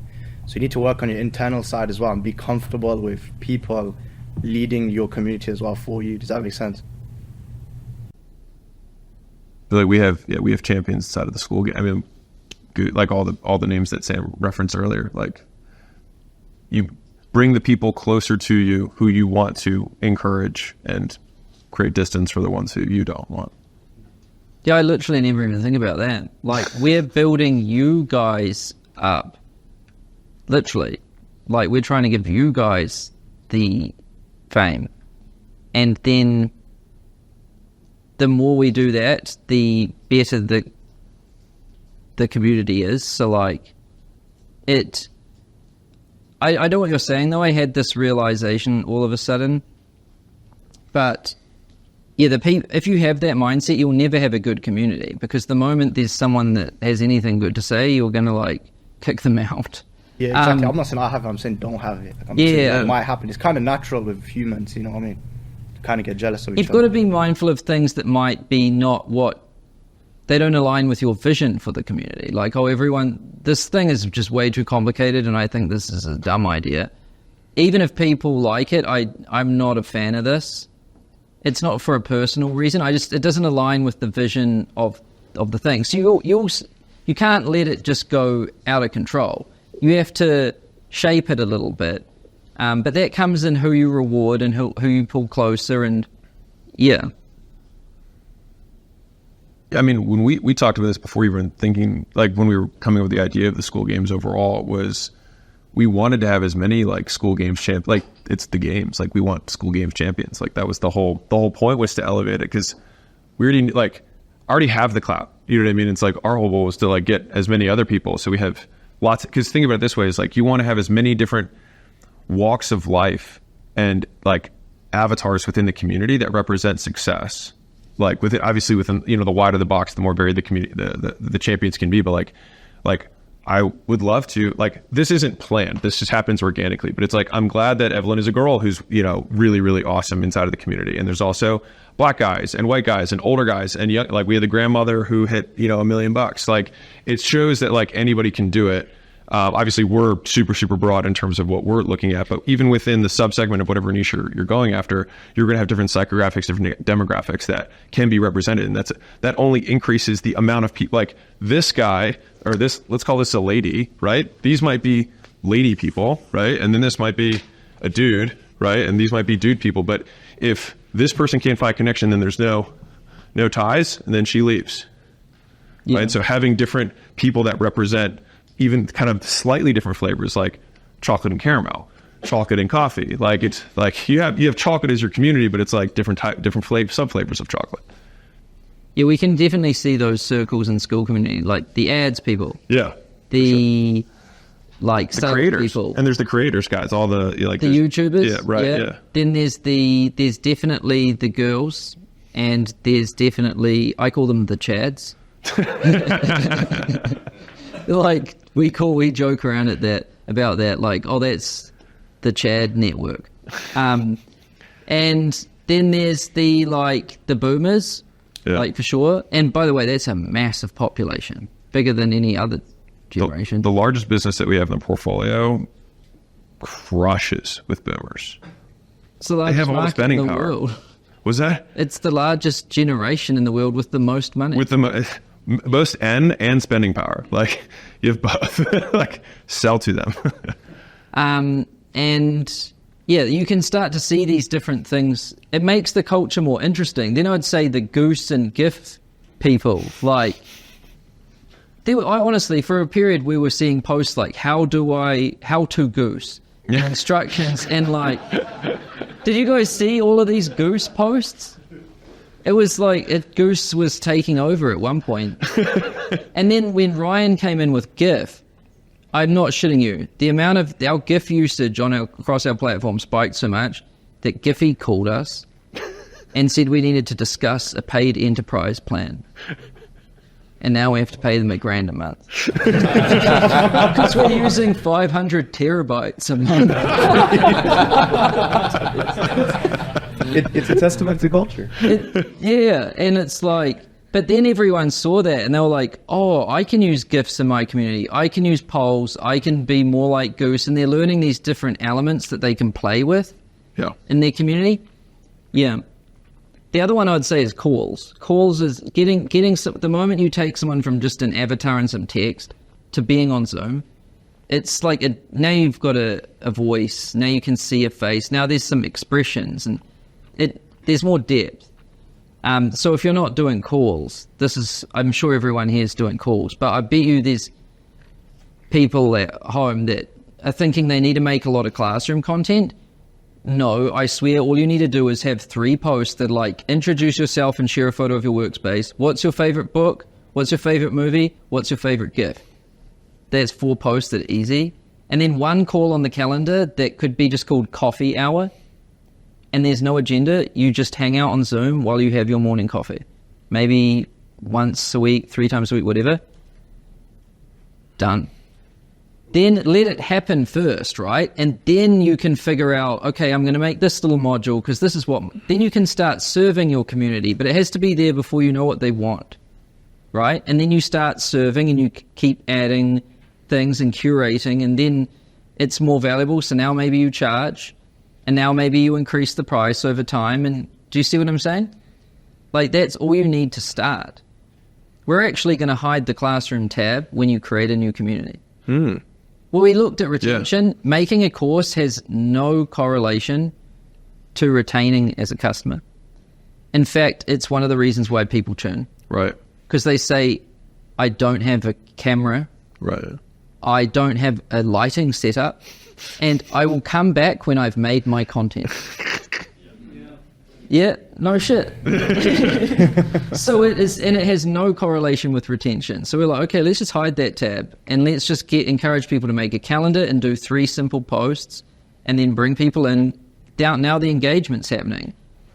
And then you learn you don't have to write article posts. You don't need to, this isn't Substack. Like, you don't have to sit down and like invent these articles all the time. You're not a writer. You're bringing people together. There's a difference there, but it's very hard for people to grasp for some reason. There was something that you were mentioning before about. I'll take it to take it one step further. It's come up once, but a lot of times the offer that you have. No, this isn't for everybody, but it's quite easy for an offer to be hard to sell, and the person that needs it can't recognize it when they see it. But fundamentally, you can kind of always understand something like a mastermind or a coffee hour. And so if you sell that and you give them what they need, you almost always score, like, I think we have like 98% retention for across all of them, just because we reversed everything. So that we bring them in on what they want, but we give them what they need, and it just works every time. And it's something that maybe you guys could also run with, because it's a showstopper for sure. And by that you mean they come in for the funnels, they stay for the fun? No, they come in for the mastermind, they stay for the funnels. Okay. Yeah, it's stickier. Yeah, we started the other way. Yeah, it just worked better. The fun is just kind of like a cherry on top. Like it's sort of, I mean, you'll see it in kind of like the Captivate branding. I literally analyzed every little fucking pixel, and I was like, how can I get more attention from one glance? And so it was colors, it was bizarreness, it was cussing, whatever it had to be. It was just like, just be whatever came naturally, not like forcefully. And then from that point, the fun was like a nice introduction and a good tone, sure, a good cultural tone. But everything else was just, trying to situate. And that was where our big roadblock was. And when we reversed that, like almost on accident, it completely changed everything else. Yeah, how many people here are teaching someone how to make money or do something to do with business? What I think you'll find fascinating is that most people don't want to start a business. No, like really. I learned this after talking to big YouTubers. They were like, oh, but now that's a business. And I was like, yeah. And they were like, I don't want that. So like most people don't want a business. What they really want is they want to like feel good and have fun. That explains the whole world. How many people... How many people are at the fucking library versus playing computer games or like, you know, watching movies or like going to bars, right? Like how much money gets spent on like going to bars and video games and everything versus everything else? That shows you that's what people want more than anything. But I think once you become an entrepreneur, it's even harder to see once you become a hardcore entrepreneur, is you think everyone's kind of like you. But I can tell you most people aren't. And no one is. Yeah, like... I mean, 9% of people have a business. And that means literally like own an LLC. So that includes like hairstylists who are solopreneurs. So 9%. So if you cut out solopreneurs and then just go... people who have employees, you're looking at like 1 out of every, I don't know what the stat is, but I would imagine it's probably 1 out of every 50 people actually has a business with employees. Like it's not a lot of people.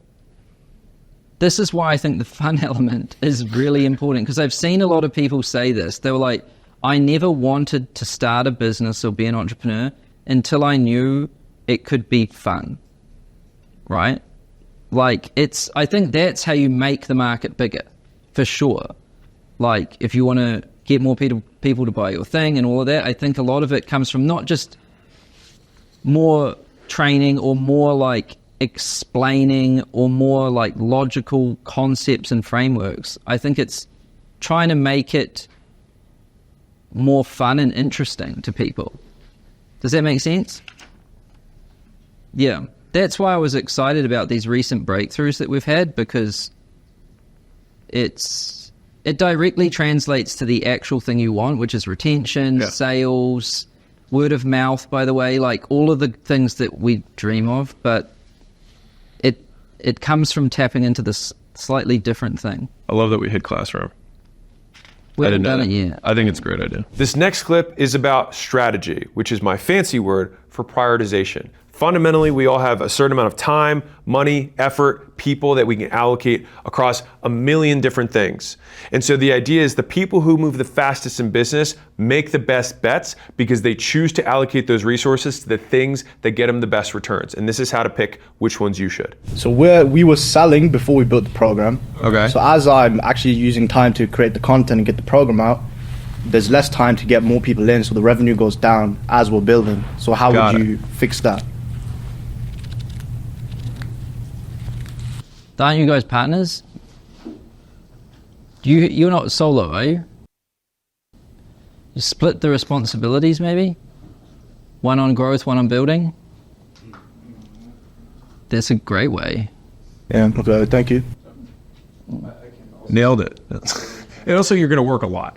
So just a side note, like you're just going to work a lot. Yeah, we work all day already. Yeah. So we also have one more person, Kirby, who does like community management. So we divided it even more. Like, I'll just think about making it better. Kirby will run it operationally, and Hormozy will bring people in. Do you see? That makes sense. So get like potentially more people if needed. If not, just split the work. Yeah, if revenue's going down because you're like you. The point I was making earlier about the classroom thing is like, I would not want you to overproduce content for the classroom, since the vast majority of people, they quote want to buy it, but they don't actually consume it.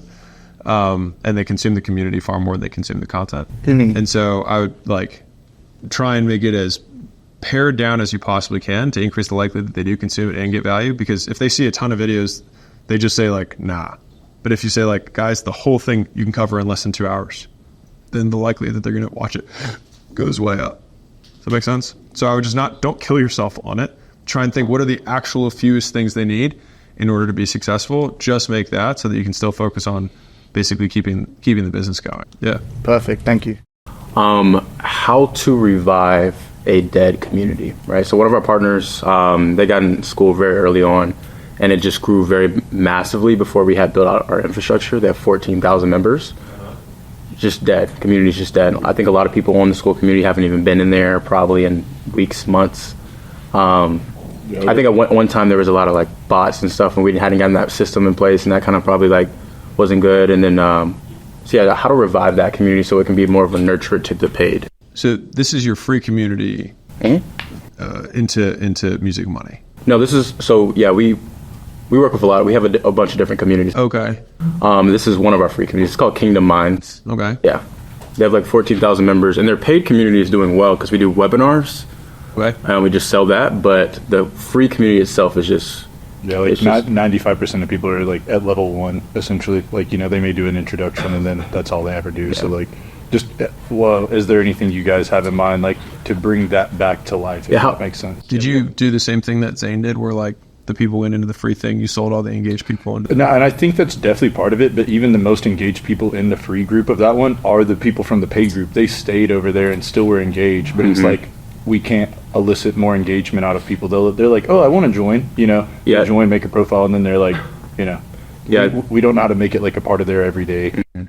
Kirby, do you have anything that you've heard? Yeah, I would like launch with something exciting, like a challenge or something that is going to get people excited. But why reactivate? Why do you want to reactivate it? What problem does it solve? Well, it's just 14,000 members, and I'm just like, you know, I feel like do a few broadcast posts in there and then move on. Do you post in there much? So yeah, we have a school manager that's making posts in there. Are they good posts? It's okay posts, you know, about like content. Nothing. Honestly, a lot of the game that we got in right now about like, you know, making it more funny and entertaining will definitely like, you know, add that in there. It's been more value based and more like, hey, we got a free training, which is the webinar. So it's probably a lot of more CTA. What problem does the group solve? It's about social media. You know, like why? No, not for them. Like, why does it exist for you?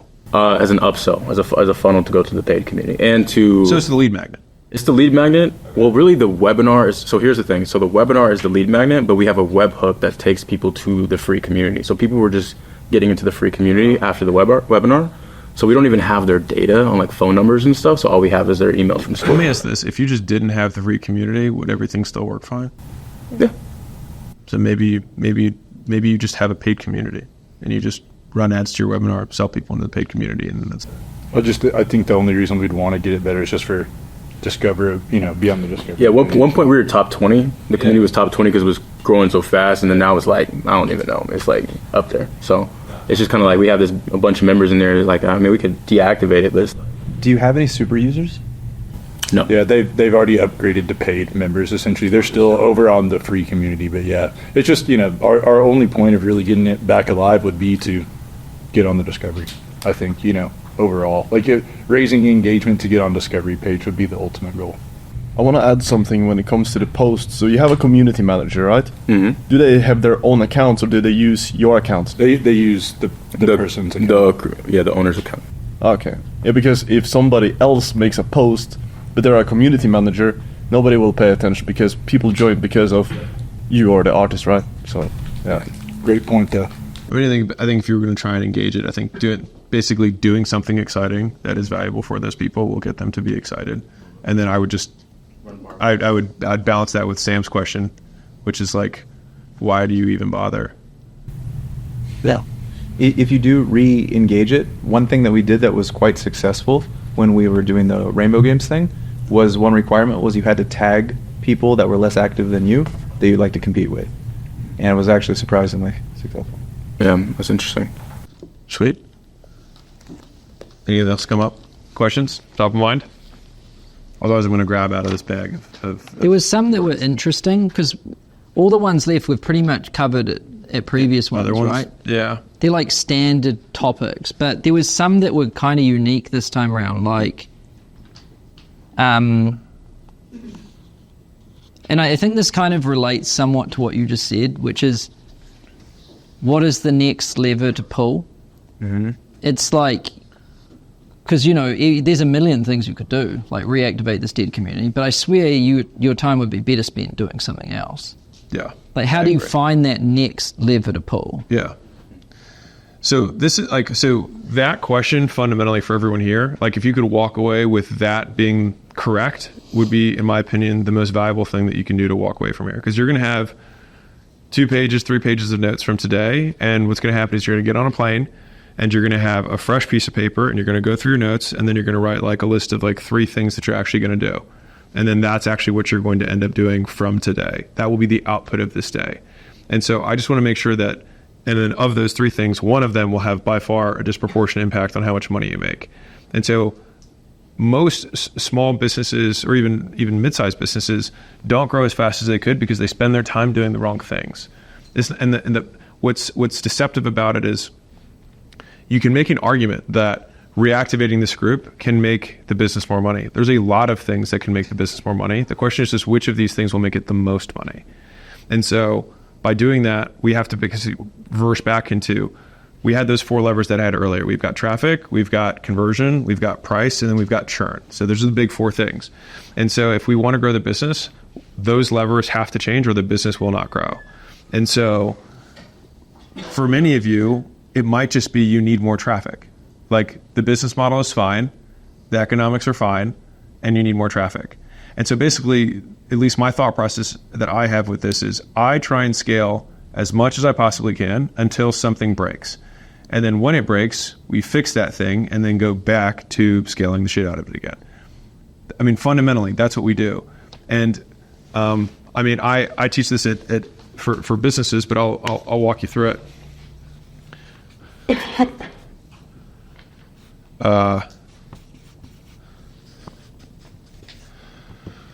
So what is going to go to these 4 levers that we talked about earlier, right? Which is going to be your traffic,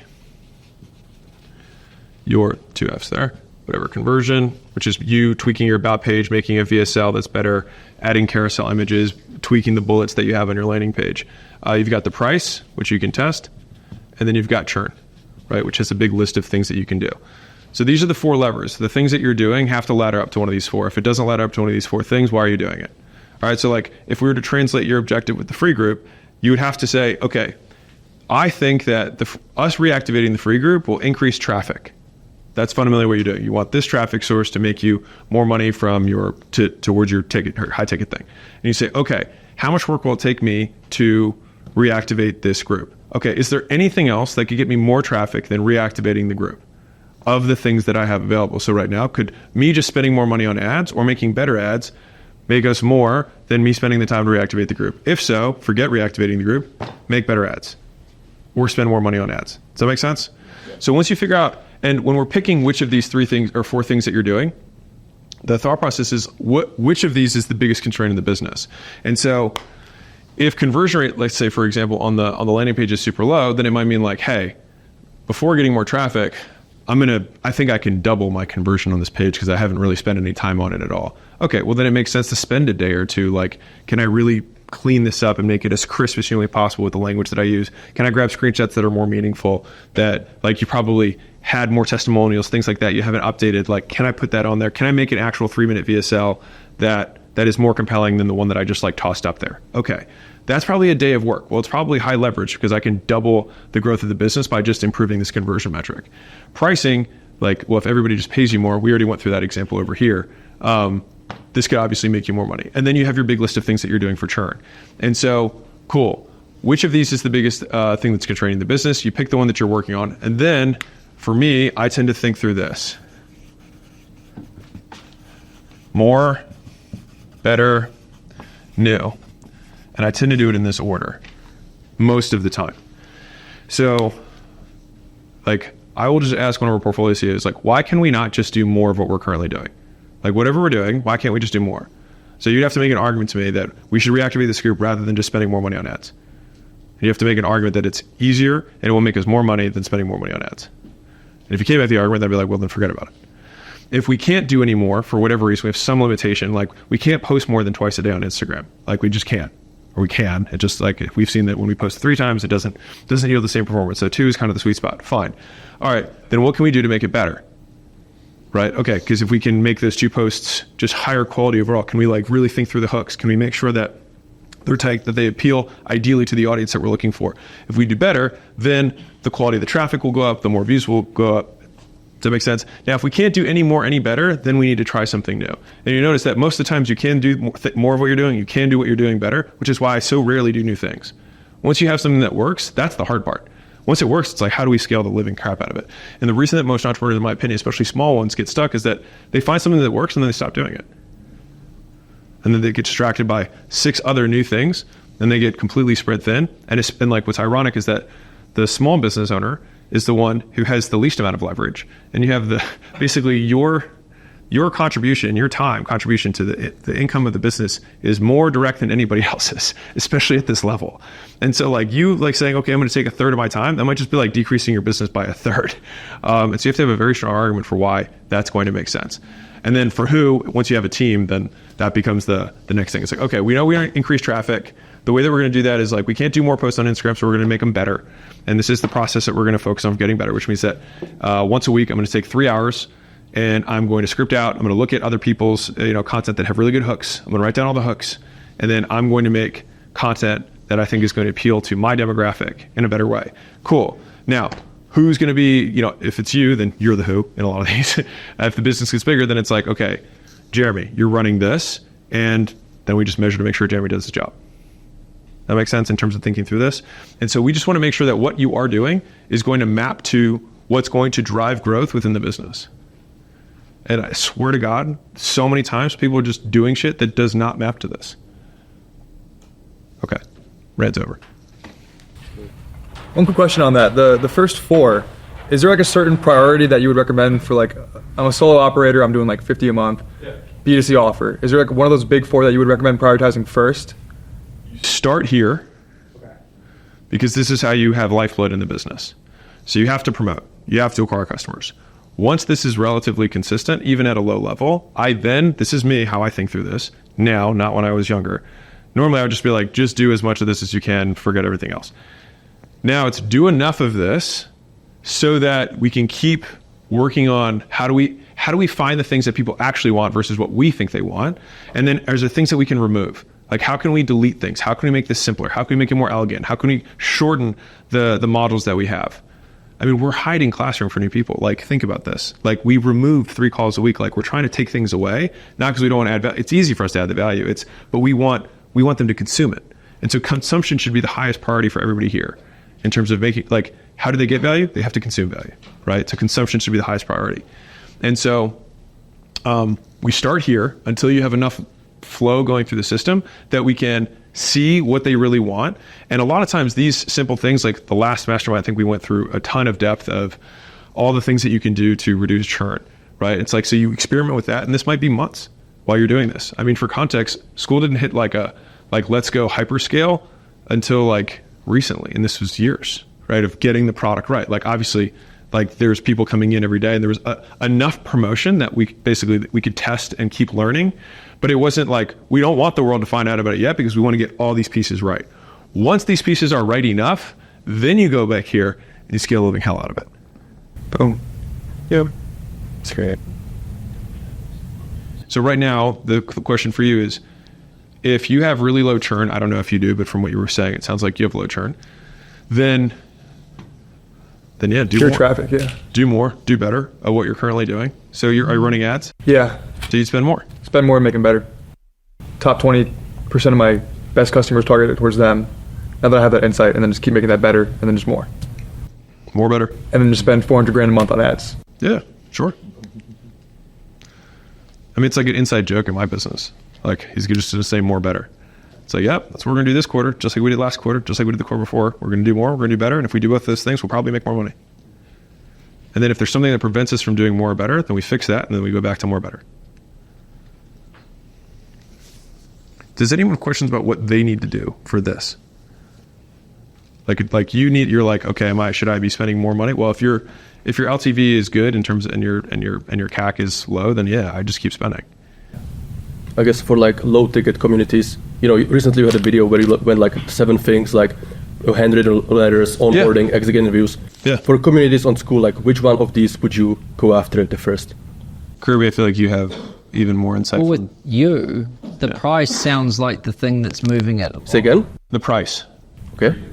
Because you've already experienced what that's doing, right? You know the average is around 20. You probably want to be on the good side of that. So figure out why you're not. Like, I would talk to your customers first. Like, why did you cancel? You want to talk to the people that canceled, you want to talk to the people that stayed, and you want to figure out what differences they have. And then if you find the people that stayed did these things, emphasize those things. If you find the people that left did other things, remove those. And so it might not be price. But you told us. So maybe it's price. So like balance that. And then, with your traffic, you can drive more of that. And then you can play with about page conversion. You can play with that. And then when you're bored of those, go back to retention.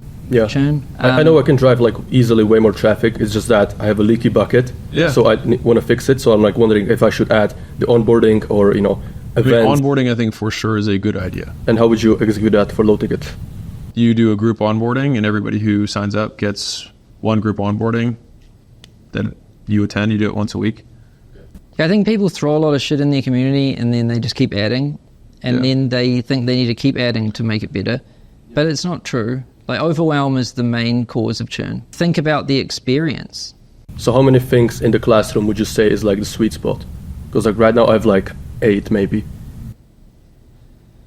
Honestly, the hardest part I found when improving anything is to figure out what's actually wrong with it. I've been working on the school games funnel recently, by the way. Homos will be happy about this. I figured out like what the problem. To try to figure out what the problem was actually quite difficult. But it was this guy I knew from New Zealand who's a complete stoner that had texted me when Hormozy launched the games. He couldn't understand what it was, and I was not going to try to explain it to him. But when we came back to improving it, I was like, it turned out that he was the best signal for it, actually. What the fuck is the school games? I wrote it down. That was the problem. If you didn't know what school was, you see an ad from Hormozy and he's talking about the school games and some leaderboards and coming to Vegas, people don't know what the fuck that is. So I wrote down what the fuck is the school games, and I was like, that is the problem. So, but that took me a lot of research to like find, right? I was talking to a lot of people. I was doing this with Kirby. It's quite an interesting process, right? And then we were like, okay, well, how do we describe this damn thing in a way that makes sense to like a stoner dude? Because it helps to use extreme cases, like Steve Jobs tested products on children, because like if they could understand it, anyone could understand it, right? So like defining the problem and then coming up with different ways you could solve it. I've been doing this with Goose and Kirby in the office all week. We came up with many different ways to describe what it is, many different landing pages, many different bullets, and we just kept talking to users, getting feedback, and kept iterating it. We probably made 30 versions. Some of them were so wrong, I wondered what kind of tangent. You'll never see it. But, we actually, at the end of about 1 week, we landed on something. And now everyone we show it to instantly gets it. It's like we don't actually have to fully launch to find out. When you learn how you can use everyone to get like feedback and talk to people and show it to people and get their reactions, you can do a lot of fast iteration cycles without the harshness of like reality. Then when you launch it into reality, you have a way better chance, right? So that's how you improve anything. Like that's not the games, but that's what we were doing to the games recently. Kirby was doing interviews with all of the winners. That was overwhelming. Not many people were showing up. So we cut that. We just did one Hormozy Q&A a week, right? Attendance is up. Viewing is up. People are now saying that it's way more valuable. And, so it's... we were unlocking the one-day recordings after you got 3 customers. We were like, why are we making it hard to get the most valuable thing? Now you just need 3 members. They can be free. Right? So like, what do people value? How do we make more people experience that? What do people not value? Take it out. What do people not understand? Reword it. Do you see? It's all the same. But I will emphasize what Sam's saying is that it's so much more work than you expect it to be, and everyone wants like the one silver bullet that you're going to magically fall on it. But if it were obvious, you would have already done it. And so it's like it's disguised, and that's what I mean. This is literally what makes business hard. And so I'll have a business owner on a Q&A call say like, "What should my price be?" And I'm like, "I don't know. I'll walk you through the process of how I'd figure it out, but I don't know your avatar. I don't know your traffic scores. I don't know the value prop of your community." And even if I did, I would say, I'll start here and I'm going to do the math and I'll move it and I'll do the math. I mean, with a portfolio company, same thing I was telling you. It was like, we tested 50, 35, 25, 15. We just tested it. I was like, I don't know. We'll find out. And then they were all the same. And then I was like, okay, well, which business would I prefer? And then we go into that, right? And so just in terms of thinking through things, like the amount of effort that goes into it, I would say that like as I've moved up in business, my understanding of the level of effort that's required to solve complex problems has gone up 100x. It's significantly harder to solve more complex problems, and that's also why the biggest paydays are on the other side of those problems. Because if they were really easy to solve, everyone would have already solved it. So it's like 4 hours and a cup of coffee and a bunch of data, and you're like, all right, let's try this. There's a quote I learned from the software engineers at school. They say, you have to make every detail perfect, but the only way you can do that is to limit the amount of details that you have. So inside of the school games, we have 8 videos. All of them together are less than 45 minutes. 1 course. We do 1 call per week, and that's it. And once a month, you get a download from here, the mastermind. That's it. Very easy to explain to someone. 1 call, 1 course, 1 mastermind a month. And there's 13,000 people in there, each paying $99 a month. And they get the school software. I have a question. Yeah. So there's a fine balance between, because if you're a leader of a big community, right? If you're showing up too much, you kind of almost lose your power, right? And if you do Q&As every single day, nobody wants, it's not special. So how would you balance Q&A calls, making posts inside of the community, and just showing up and like giving people attention like that? I'm sure there's a data answer for this rather than me just guessing. We could probably find it out of like what the best cadence is. I'll tell you, I think post twice a month in school. That's not planned. I just kind of poke around and I see what people are struggling with. I made that niche post because I was really tired of people being like, what's my niche going to be about? And I was like, here's how you find your niche. And so it's just like, I just listened to what was you probably noticed this in your community. It's probably like a problem du jour. It's like people just kind of glob onto a single problem all of a sudden. And like, I felt like I was seeing more and more of that. So I was like, all right, I'm going to try and answer this. And so then you make that, and then it's like, hopefully, and if you put the thing in and then that problem still exists, then you didn't do it right. So it's like, you have to do it again. You have to make it simpler. You have to make it easier, whatever it is. And you keep doing it until that one goes away. And then like the next problem will occur. And the good news is that your customers will always have problems. Yeah. And so you just solve them. I can tell you a good thing that works for me. So I spend a lot of my time reading what people are saying. Like, I'm trying to understand what things people are struggling with. So I'm not in there just posting a lot. I'm in there listening the most, more than anything else. It would be like 90%, it would be like a lot of time is spent listening, trying to figure out what is going on, what should I improve, what problems is the community facing, right? Yeah. Then when I'm pretty sure I've got those problems, I'll even talk to some power users and I'll validate, do you think these are actually problems, right? And then I'll make sure I'm clear on the problems first. Okay, now prioritize them. What is the most pressing problem? Okay, number 1. Now I'll just focus on that. At least I know if I just fix that, I'll add some value, right? Yeah. So now I'll try to fix that, and I will try to fix that by research, experimentation, etc. And then I'll come back to my community and say, hey, I saw all of you guys were facing this. That sucks. I fixed it. Here you go.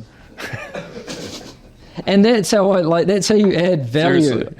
Seriously. No, like I have this little template on my wall for emails, which is, hey, I made this thing for you. Here's what it does. Enjoy, like CTA. That's my email template. Like, it just makes it really simple. Like, hey, you guys were struggling with this thing. I made this for you. Here's why it's important. Goodbye. The hard part is finding the thing. Yeah. Like I said, how do we make the school games funnel better? Well, what's the problem with it? That's the real question. And it was some stoner dude who had the answer. Yeah. So you wouldn't have a schedule of like posting daily or every second day, or definitely not. That's like a Henry Ford production line for community. Like, we're not trying to pump out posts fast. That's not what makes it. That's not a good community. A good community is something that understands your pain and experience and delivers solutions and is fun. Yeah. You right? Yeah. And isn't overwhelming. And doesn't make me read 5 articles a day. Right? Like value posts. Yeah. Because I don't want to read a bloody article. That's a pain in the ass. Like, I want a solution. Or I want to laugh. One of them. Yeah. So I have a question. If you guys had to decide on building like an Adonis school or an anime shreds, which would be your choice? I actually don't understand the question. So the model that they have, like you look at Adonis school and he's got loads of delivery in the calendar section, like every day, twice a day. And it's a higher price point. And then you got anime shreds, which is, nothing in the calendar, but loads of posts, like just emojis and random stuff. Like, which is a better model for actually helping more people, getting greater scale, and then eventually making more money with that? Well, I guess we'll find out. If you guys had to pick one, which would you pick? Well, I've watched both of them. The anime shreds one's super interesting because it broke a lot of like preconceived ideas. Like, it had no classroom when it launched. It was $11 and it grew to $100,000 a month faster than anything, and it became #1 on Discovery, right? Like, real fast. And there wasn't a ton of posting in there from the owners. It was mostly driven by the members, right? Plus, I know their about page conversion rate is one of the highest. What I'm really curious about is their churn, but I guess that time will tell. It's new. But I think the fact they started low and then increased higher makes it's a good move for churn. And I also know churn is lower when your price is lower. So that will be quite interesting to watch over time. And so can it scale? I know Hamza's trying to scale higher in Adonis school. I think Anime Shreds guys apparently want to scale more. Both people probably want to do as least work as possible, right? So there's that, and then there's the retention. And it will, like, over time, we'll see like how those two models differ. I think what Anime Shreds wasn't just the price, though. I think what they showed us is that if you have like something unique, like the fact that it was called Anime Shreds and the artwork, that definitely added something. That's kind of what Goose showed us. If you make something a little bit more unique, and that's just like free performance, right? Like, if you can make your landing page conversion double by just theming things and making them a little bit more interesting, that for sure is really good. Like, I would encourage everyone to think about that. But I can't say which model was better. Anime Shreds converts way higher, but Adonis School is way more expensive. And they're both making around the same amount per month. It'll come down to EPCs, earnings per click. So fundamentally, if 100 clicks go to Adonis School and 100 clicks go to, and this to be fair, is purely contrasting the business and like the community, because traffic sits outside of that. Because if Anime Shreds 10x's their traffic, they will become 10 times bigger than Adonis School, independent of what they did inside of the box. And so if we're just isolating conversion rate, price, and churn, then you look at if I have 100 clicks, how much are these clicks worth for this business versus this business? And then that literally just gives you the objective measure of which one of these creates the most dollars. Because I'm kind of at a point where I'm like, you guys start the school games, and great, you've got that platform for us. And then I said, okay, I'm going to copy what you guys are doing with the school games and how you run things. And I copied Adonis' school and gang because that was the guys over the top, right? Now Anime Shreds looks like he's going up there, and I'm at a point where I'm like, which model is better and which one's actually, because I'm not that good at business. I just see things that work and I copy it. You're not bad at it. Well, there's going to be more. There's going to be more. So if you keep switching, you're going to get in trouble. Exactly. That's where the sticking. That's where the sticking honestly, point is. like even saying it like that, me thinking about it is like, it's probably neither. It's probably the one that is more like authentic to your I've got a community. feeling as to what it might be, but All right, what is it? the feeling. Yeah. Well, my feeling to do with it is it goes a bit opposite there because I'm doing 17 lives a week in my paid at the moment. So, yeah. But my feeling's telling me to put it in the free community. But I mean, that might be stupid because I'm trying to listen to what you guys are saying. You're saying, no, we're just doing one now. And it's like, so I'm a bit, the fuck, you know? I think if you want to use all that, so last games, a ton of people, I think it was last games, it was like the lives games. It was like everybody was doing like Instagram lives. It might have been maybe 2 ago. And that the thing is like we have to separate promotion from delivery. So from a promotion perspective, you're doing lots and lots of lives, you're making lots of posts, you're making all this stuff. Oh no, I understand. I got you. And so my point is like I would take all that energy and put it into promotion so you get way more people into your community. And then the thing is that if you do 17 lives a week externally, it's okay that people don't consume all of them because if they consume one of them, then they might buy. Whereas if you're inside of the community and you're doing 17, they might be like, oh, I'm missing out on 16 out of the 17. I'm not getting the value. If it's free, your cost is time. And so as long as you deliver a return on the time that they spend consuming your content, then they have a positive exchange with you. And so basically it's like you can never promote too much. You can't put too much inside of the community. And so I would take some of that juju and put it externally to drive more through the box.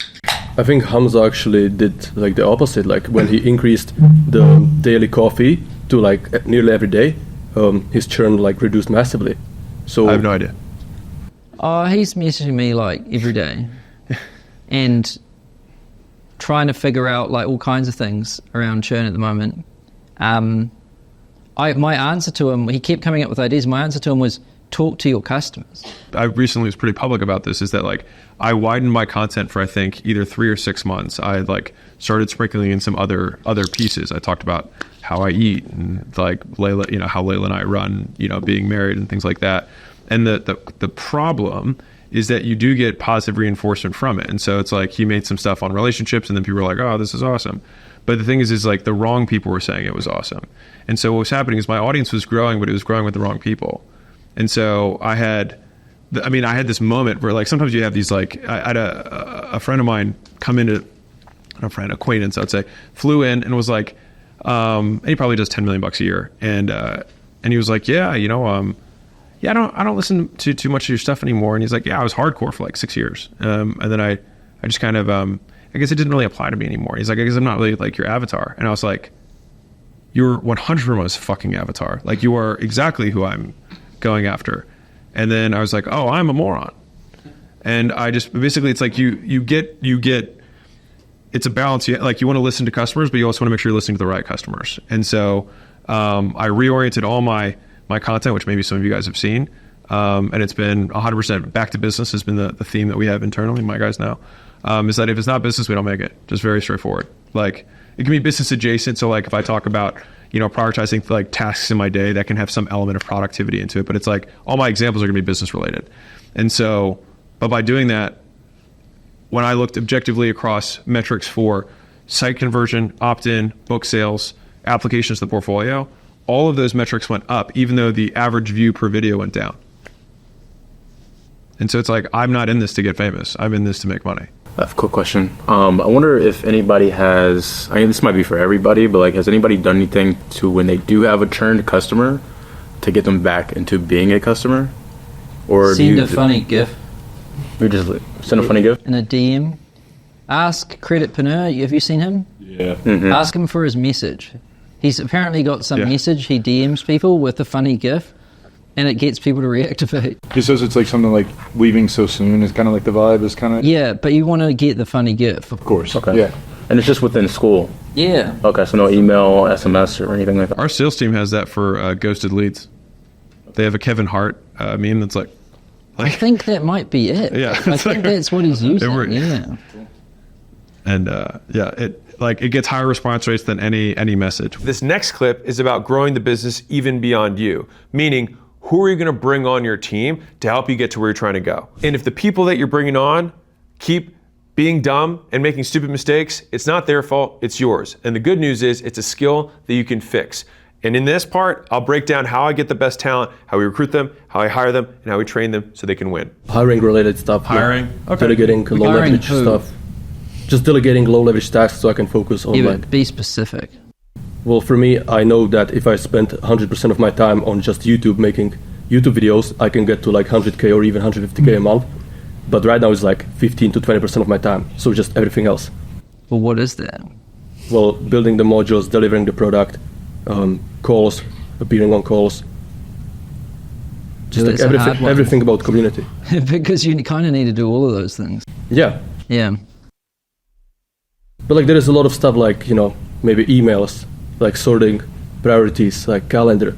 All of those things like could be outsourced. So like I'm wondering in what order like do I hire so I can basically spend 100% of my time on the thing I have the most expertise in.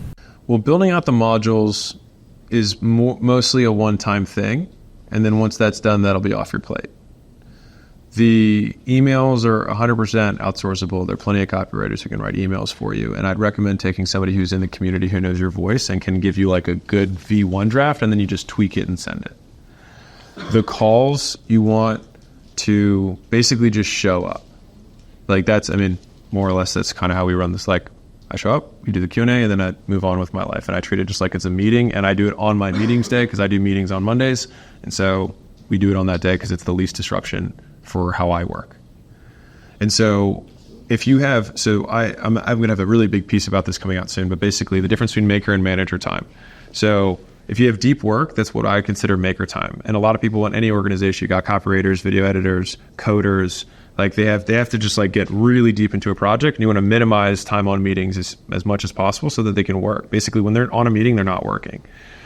There are managers, which is the opposite, which is for them, being on meetings is working, right? And coordinating between things and talking to vendors and like sales guys, customer support, like those are people who like when they meet is when they work. And so those are both fine. The problem is when they intersect. And so managers start interrupting makers from making. And the problem is that makers only have 14 time blocks a week. You've got one morning block and one afternoon block, and that's it. Like I'm sure when you're making a YouTube video, it's not like you can't split it between two meetings, right? Like you need a whole big chunk of time. Managers, though, can spread their time in 15-minute increments. And so they have 20 time slots a day, but a maker only has 2. And if you take one maker slot up, it's like you just killed 1/14 of my week, right? And so there's a disproportionate cost for a manager compared to a maker when it comes to calendaring. Now you're the entrepreneur, so you're like, why is this relevant for me? Is that you do both. And so what's been, like if I had to bet like my single greatest return on time habit that I have was that the first 6 hours of my day since I was poor has always been 0 meetings. And it was just that, well, shoot, but people start calling, because I had a brick and mortar, gym, people started walking in at 5 a.m., right? So I was able to take, like lock my door to my office.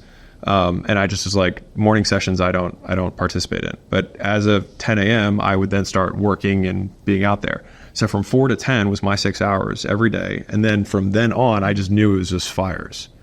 But that still allowed me to move the ball forward. So I only got a maker, like basically 5 maker slots during the week. But then on Saturday, Sunday, I got 4 more. So I got 9 blocks of time throughout the week that I could do like major big work. And so if you can look at orienting your calendar so that, now I only have one day, which is Mondays, where I do any coordination or any calls or anything. And the rest of my week is truly empty. Like truly. I can show you my calendar. It's empty. And that takes time to get to. But that's because that's like the team knows that if I have an empty calendar, we make more money. And so for you have to try and push as much into that one day as you possibly can. And that also means that if someone's like, hey, I've got this person that you should meet, and it's on a Wednesday in the afternoon, and it's one meeting, you just say no. Yeah, I think I honestly have to do. But that's the only time I can make. Then you're like, then I guess we're not going to meet. I think I have to do the time study you suggested, like the timer every 15 minutes, because like it's it's kind of hard to go in retrospect, like where did the entire day go, like but like you're working all day, but like what was achieved. Right. Maker time. Like when you have a maker block, you know exactly what you're going to be doing. You have the one thing that you're working on. And sometimes it takes 5 blocks in a row to get that one thing done. Like, what the fuck is the school games? Like, I bet you it took more than one maker block. I know it did, but I'm saying. And in terms of the people you're hiring, like especially at a small business scale, like is it better to just hire somebody who can get the job decently done, or should I wait like until there's like a killer? That's a tough question. It's a super tough question. I would say that it's going to basically you can see the arbitrage between how much more you get back for the time. Basically, so let's just do an example. Let's say you bring in a mediocre email writer. If the discrepancy between how good your emails are versus their emails, but the time you save not writing the email goes into YouTube, for example. If you can make up the trade, then it's worth doing. Does that make sense? I think you would benefit the most from just a generalist person. So someone who's a hardcore fan of yours, already emerging in the community, is already doing this stuff kind of for free, probably would be stoked to work with you, won't cost you too much money, and will learn everything as you go with you. And they'll just do everything that doesn't make sense for you to do. You probably have a few customer support tickets or emails. They'll do those. I mean, Mate already does that for me, but... Oh, you already have someone? The issue is that he's still in school, so it's like part-time, basically. Well, quit. So I probably need one more person. Quit. Just get him to quit. Yeah, get him to quit. He's 16. Yeah, get him to quit. Is that legal? I don't yes. Dude, you're going to learn so much more doing this shit. But his mom would kill me, I think. Well, don't blame it on him. Yeah, don't blame it on him, that's all. Yeah. Fight his mom. Yeah, but David, y'all definitely need group onboarding though ASAP, bro. That's like the next thing up for y'all. I learned group onboardings from the first day one recordings. Y'all need those ASAP, bro. Yeah. Another thing is you could get an EA. Like if you have some like tedious tasks, like when I got my executive assistant, life saves so much time on my plate. If it's just like tedious things that are a little bit simple, I don't know if you probably have a bunch of stuff that's like simple stuff that you have to do that you could just pay somebody like, like offshore talent, like, anywhere from like $6 to $8 an hour to do that. Yeah, David, do you have a setter? Like anybody in your DMs? No. Bro, you need that ASAP too, bro. A setter in your DMs and group onboarding calls, and your community is your churn will go way down, and you'll get a lot of. Would I give somebody my school password to go? I mean, you'd probably set up a mini chat account or GHO, like one of these other people. You're talking about, we're talking about in your social media. Yeah, they're like where drive like everything from YouTube to the about page. Because it's YouTube. Oh, okay, I don't do any sales. You don't have any following on social media? Well, everything is on YouTube, basically. Like no Instagram, no nothing like that? I mean, not really. Are you collecting any phone numbers? Oh, no. So even at your free school, you don't ask for the most simplest funnel possible. No, he's younger generation, man. They don't do this shit. I mean, like, people are telling me to add email, right? And like, eventually I probably have to add it, but like, I like my simple funnel, So, dude, I didn't send emails for 9 years. Jim Launch had no emails. Wow. I say that to point out at the extreme of like, whenever people are like, you have to, like, you don't have, like, there's Did you no collect rule. them? Did you collect them? Yeah, I mean, I collect them because I felt like I had to, but like, I did nothing with them, like truly nothing. Then eventually I hired someone and they just sent in emails and I just was like, I don't want to read them. Like, I'll kill everyone. How many more years do you have in school? 2 in high school. And then, I mean... Well, he's your bottleneck because school is your bottleneck. School is my bottleneck for school. Yeah, you're constrained. Yeah, for sure. Pick one. If you're gonna get into entrepreneurship, then like whatever. You know what I mean? I mean, I try not to tell people to quit high school, but like I just don't think it like. So you think it's worth it to It's quit? just the system is so like. What are you learning? Yeah, I mean, right. Not much. Yeah, right. You're like, so I want to not learn a lot of stuff so that I can learn not much for most of my time. I get it. Like, I mean, it's very tough. I get that, but it's still like... Yeah, if you're going to go to med school or like be a lawyer or be an investment banker or work at Goldman Sachs or like maybe you were going to do computer science at Stanford, then sure, stay in school. But if you're not going to do that, it's useless. if you're going to entrepreneurship, then like there is no degree that's required. Yeah, just a thought. Even a business degree is crap. Oh yeah, it's irrelevant. Yeah. I have a similar we have a similar problem with delegation. So for the promos and for all the engagement that Justin has to do in the community, it's hard to find time to like balance both of those things. And really the big bottleneck is deciding if we're going to have a videographer with us all the time or like hire someone on a project per project basis.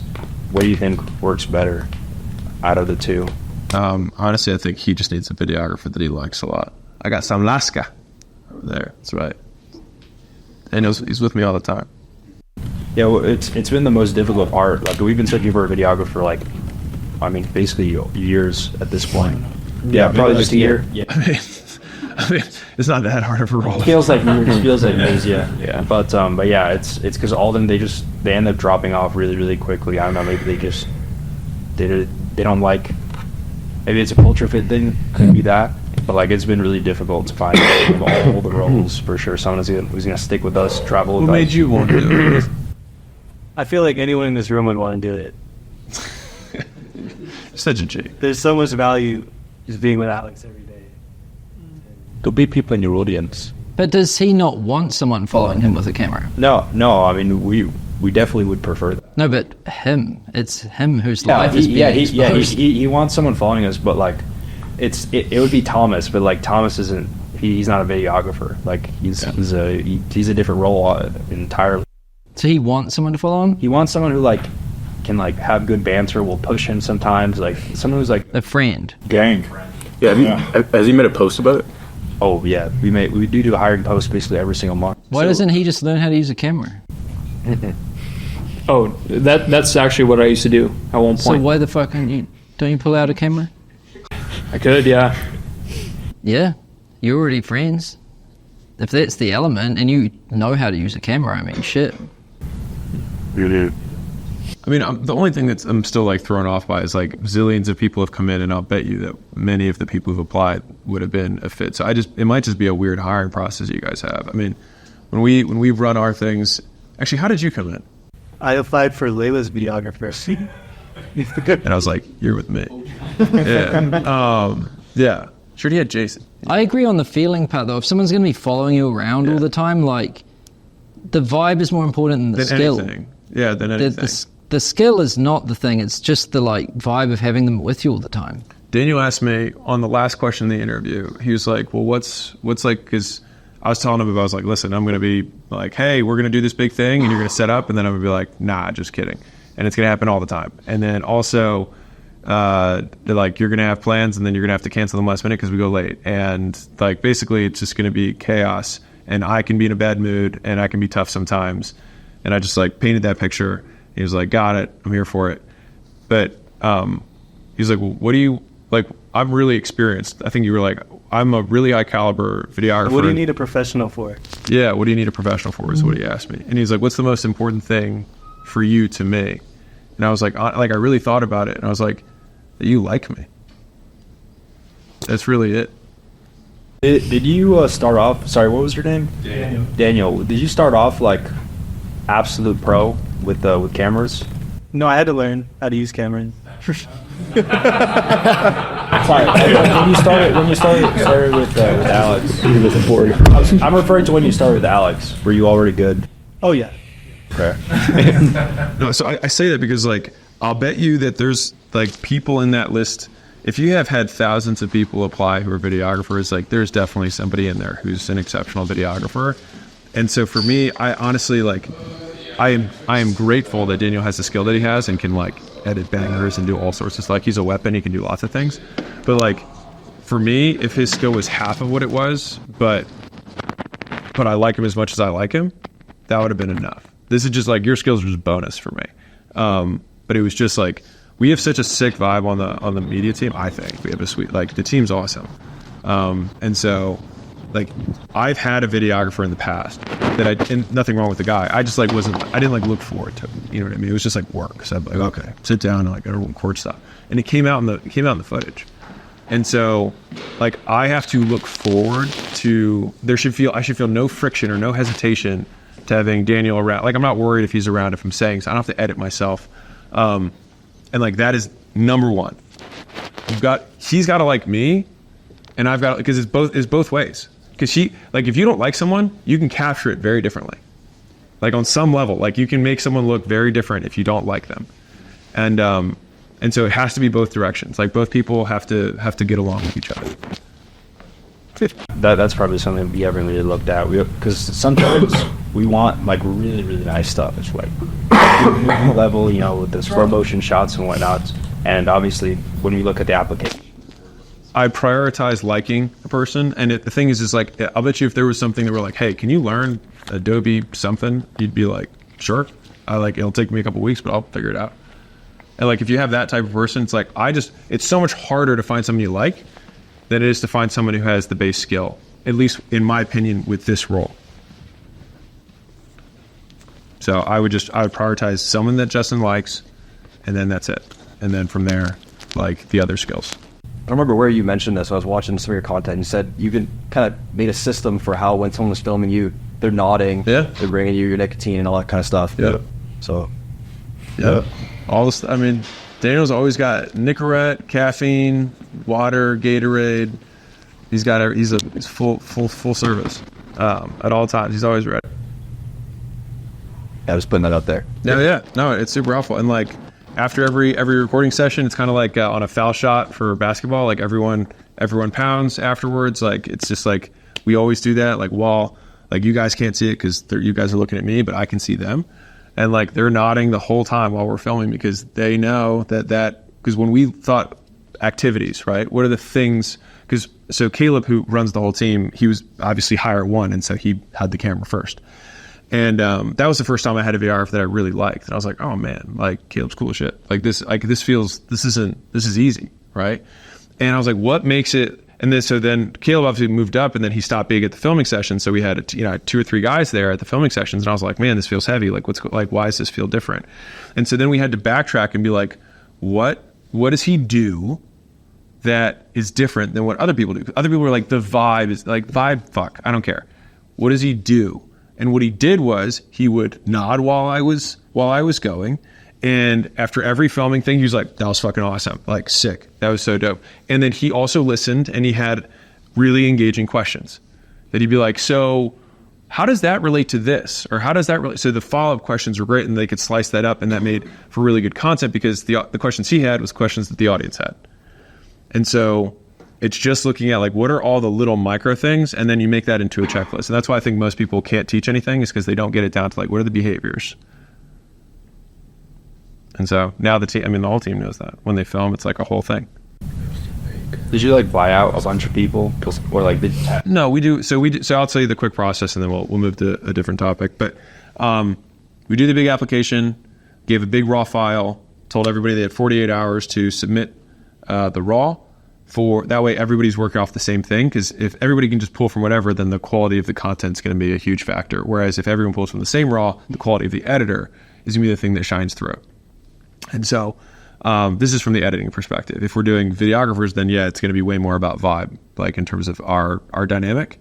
But for editing, then they would submit. And so from 1,200, we got 60 submissions. Just to give you an idea, it was like 5% of people actually submitted. Riley, did you come from one of our contests? No, I was reached out to. But it was a pretty similar process, like applied, gave me raw file, edited. Yeah.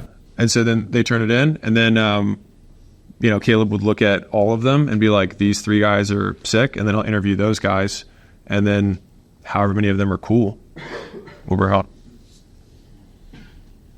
That's fundamentally how we do it. Like, we test for skill. For editing, we test for skill, and then we test for vibe, because it's way easier to go like from 1,200 down to a much smaller from skill. From a vibe perspective, what was the process for you for videographer stuff? I did like 4 interviews. Actually 5 interviews. One with Caleb, 2 with Frank, and then 1 with you. Okay, and then the one with you was intense. I was like, this is a test. Everything's a test. You had like 1 really tall chair and 1 small chair. He's like, pick one. I was like, I'm going to sit on the small chair. That's hilarious. That wasn't a test. Yeah, that's funny. So yeah, hopefully that gave you a little bit of insight. Yeah, for sure. Pros and cons. Yeah, it's really all about the chair sizes is what matters. Yeah, but also like I needed somebody who wasn't going to be trying to compete with me.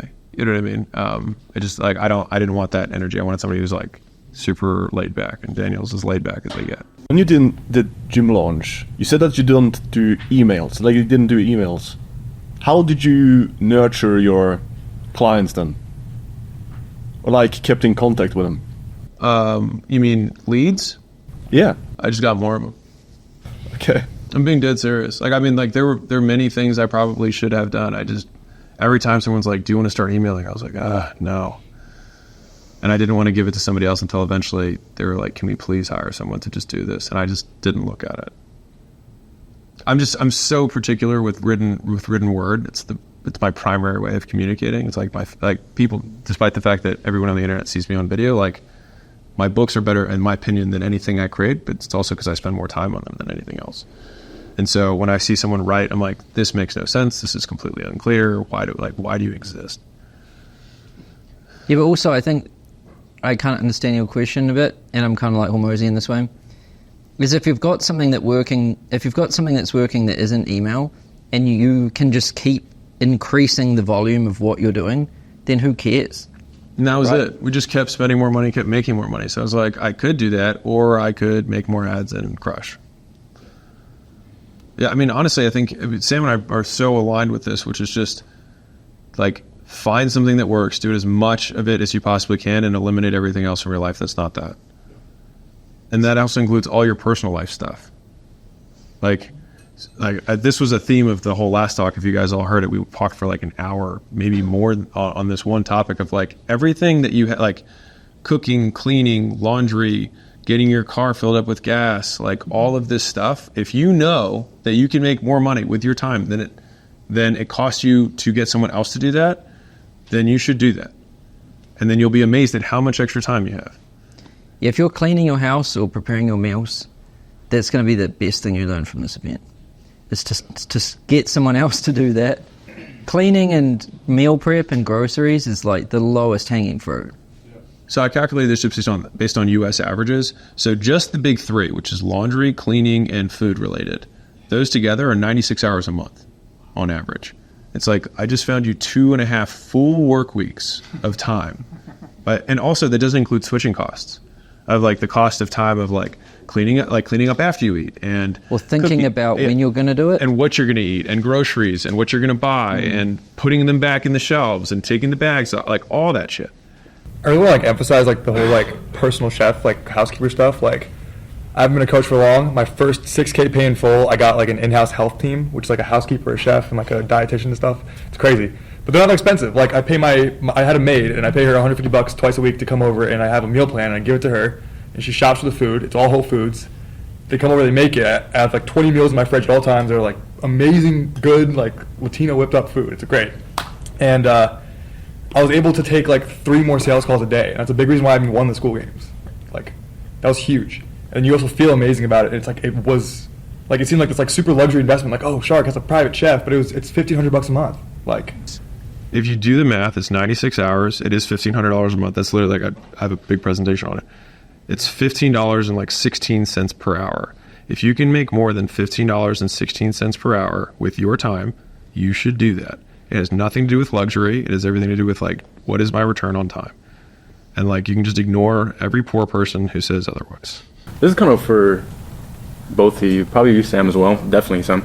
But I guess like when you're building, a startup, obviously, sometimes you might have a little bit lack of capital, a little lack of resources. Sure. I guess how do you get A players to work for you and with you, and how do you like structure comp structures and all that so it like, go for it. When you don't have any money. No. Now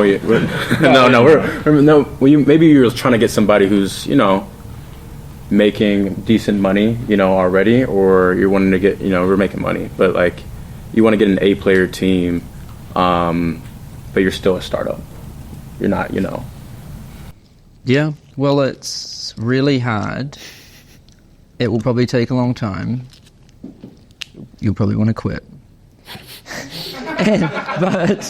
But But eventually, like, there'll be a chemistry, I think, and a perfect fit with someone, and you just kind of have to give it enough time until that thing happens, and you also have to offer something unusual. Like, for me, it was offering the, like, co-founder title to Daniel, because I knew when I found him that was what I needed to use.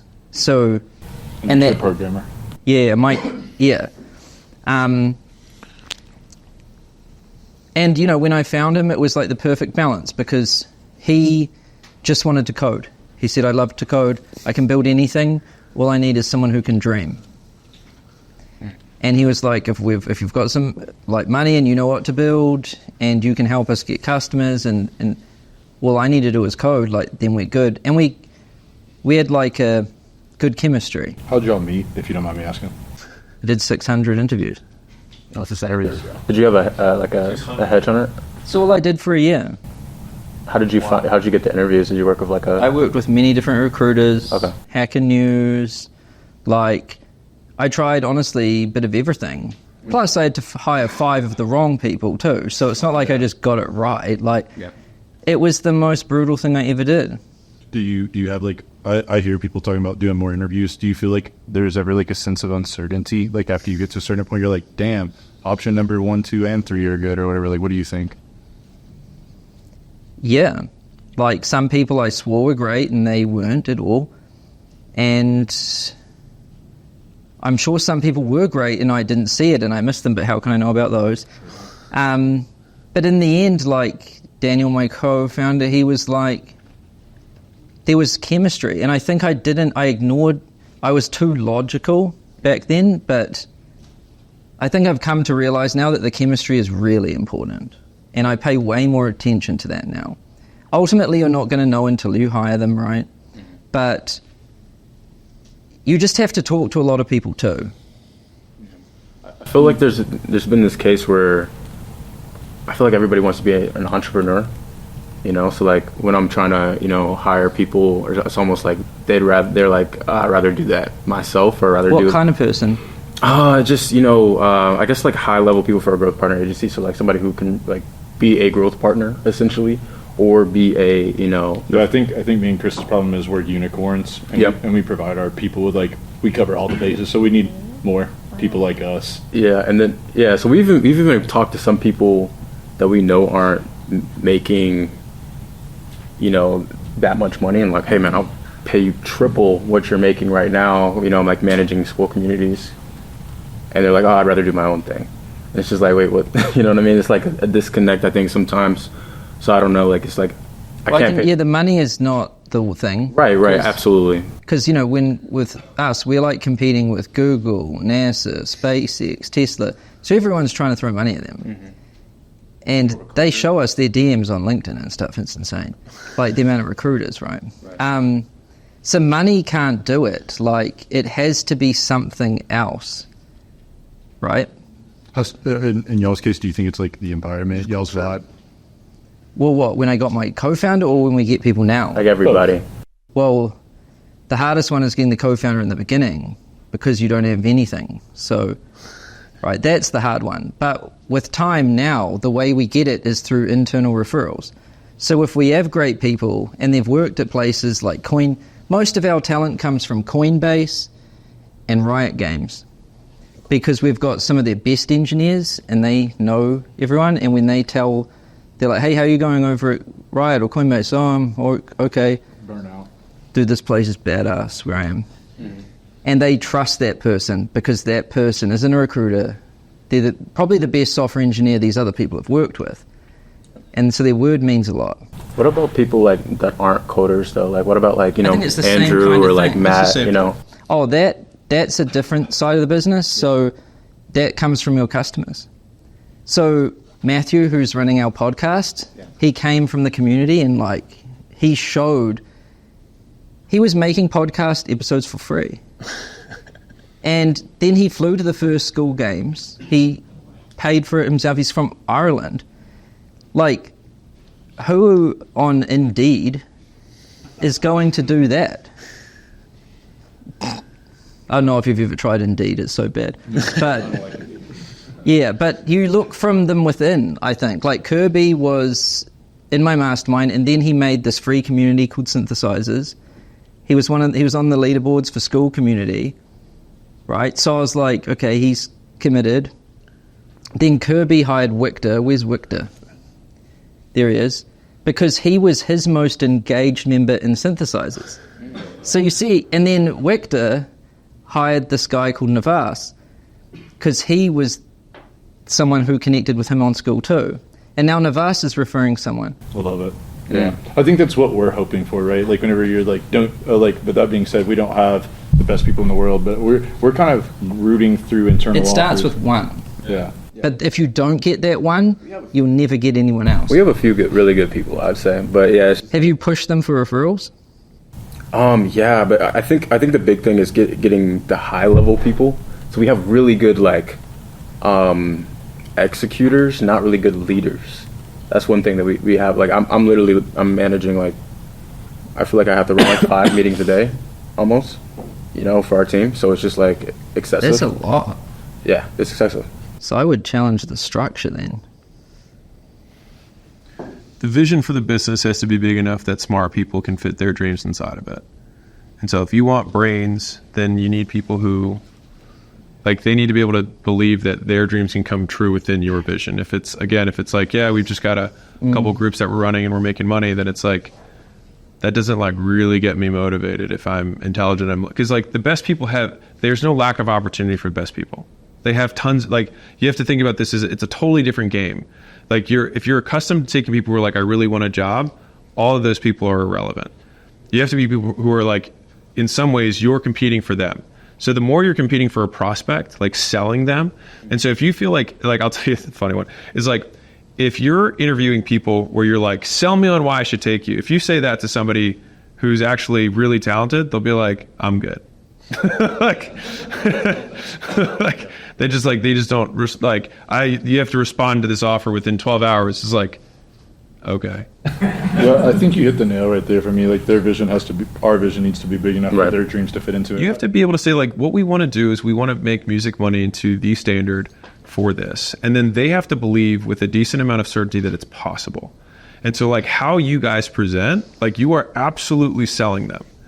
And so I think I drew this out on a past one, but everybody here understands, lead generation, lead nurture, sales, onboarding, and then, retention ascension, right? That's how you do with customers, right? This is the exact same process for an employer. You generate applications, you nurture applications, the sale is the interview, you onboard the employee, and then either retain them or ascend them. It's the same thing. And so you basically have to understand the acquisition. This is when we get into scaling, because everyone's 2 or 3 people are what's scaling? It's just where the inflow of talent into the business matches the inflow of customers into the business. And you have to have an exceptional conversion process for attracting talent. This is where brand counts double. It counts once on the front end for customers and again on the back end for talent. And it becomes either a virtuous cycle or a vicious cycle. Either destroys your business, you have a bad brand. Because what do you think, great talent will look at your reviews and be never mind. They want to work at a good place. So I guess, and last question, what would be the best way to acquire talent? Is it just building a personal brand in our field of work? Because I don't think it's necessarily I don't feel like I can find the right people on LinkedIn or something like that, for what we're trying to do. It needs to be people who are kind of already kind of entrepreneurs, or people who are in more of the sales or manager field. It really depends on what role you're looking for, but I can promise you that very smart people are on LinkedIn. Do you know how I got invited to speak at something, and I looked at who else was speaking there, and I saw Hormozy was speaking there. And I was all right, that's my opportunity. That was the first time we met in person. Yeah. Honestly, so cool. How long ago was that? 1 year before I spoke about doing a deal. But you have to be strategic sometimes. Yeah. And then, so you have to kind of do this old school networking thing, which I fucking hate, because that's the only time I've ever done that. The Hormozy deal was the one deal to never do that again. But yeah, you kind of have to do that. I had to start going to these software things. I had to start to meet some software engineers. I had to learn about their world. I had to ask people about what do you hate as a software engineer? What do you like? What makes a good company? What makes a bad company? You have to like learn everything about it and network and do that. It really sucks, honestly. But if you're serious about it, I knew there was no way I could build school without this person. So I delayed starting it by a year just to find the person. Yeah. So I was like, I'm not even going to start until I find them. Like, that's how essential I knew they were. That's why I tell everyone to not do software. It's just because the scale of how difficult it is to actually do it right is so hard that, like, basically no one does it right. Even if you know what you're doing, most people can't do it. And most people who are, quote, in the info world are like, oh, my info thing isn't sellable, so I'm going to build software. And they just think that, like, white labeling go high level means they own a software company. But I mean, right? Or they create some widget that someone else can duplicate in 5 seconds that they did off with an offshore developer that, like, if it actually did work, then that developer would hold you ransom, and then what? Like, they just don't play it out 2 steps. And the code shit anyways, and it all sucks. Like, yeah, don't do it. Yeah. And someone were like, you don't want us to succeed. That's why, because you're doing so. I was like, no, man. I saw that Sam had put 5 years in it. I was like, great, okay. I saw the metrics. I was like, okay, this is legit. I spent all my money and it still wasn't enough. Yeah. I had to spend like twice that again. Yeah. Thank you guys for that too, by the way. That's going to help a lot. I appreciate this for real. Yeah. I mean, the personal brand thing is just good for like, if you have one, it's great. It helps a lot. Yeah. But at the end of the day, if the business that you're trying to build solves a real problem and you really genuinely care about the problem, if you find someone else who also cares about that problem, they will be more likely to work with you. Like, that's fundamentally it. What do you? Sorry, last question. Fun. What do you think about creating an offer to train people to do what you are trying to eventually staff for, like homegrown? Yeah, like like training. There was a point in time I had a closer program. I was training closers and I was staffing them. You know what I mean? And then I stopped doing that because there's so many closer training programs. But right now, I really need growth partners, people who can lead and manage our clients and kind of oversee everything. What do you think about, like? I know there's the growth operator thing, but they're not, like, in my mind, like, they don't have all the skill sets necessarily. What if someone, created a program to train people? I don't think you create another business to solve a role. Okay. Depends if it's, like, I know with a software engineer, no one's going to be any decent in 10 years. Maybe a prodigy in 6 or 7, but, like, there's just no shortcutting that. Like, I mean, my co-founder's done 20. So the years matter. And the same is true with a lot of things. Like, there's just years. So, like, but some other things might be different, like setting. Okay, yeah, you can teach that. Closing, yeah, you can probably teach that. But these more high-level strategic things, yeah, that ain't happening. Like, it took me fucking 10 years. Like, so, are you going to wait 10 years? No. Yeah, so it's like fundamentally every skill is trainable. The question is whether it's worth the return on effort and the resources to train someone with it. If you break things down enough, you can train someone to do anything. It's just that if someone has zero meta skills, they don't know how to read, they don't know how to write, they don't know how to talk. You could teach someone to do all that stuff. It's just, why bother? So I'd rather take someone who's already here and then just nudge them, if I can, with proper training that just bridges the gap between all of the skills they come in with and then applying that to my business. You got it. Cool. Appreciate it. Yeah, no worries. I mean, the people is the reason that most internet marketers in general can't make money. Sorry, they make money, but they don't make like big money. Is that they just can't, they don't know how to operate people. And that's usually because they need like a right hand, a true right hand who's as good as them. And like Layla will never get the credit that she deserves, and that's fine.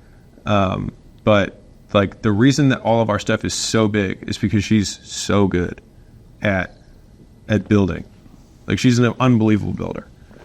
And so like the culture of the team is rock solid. I mean, the guys will tell you, like, Layla really runs Layla runs acquisition.com. Like, I really, it's like, she really does. She does. like Layla runs everything. Like, I mean, I told you I have an empty calendar.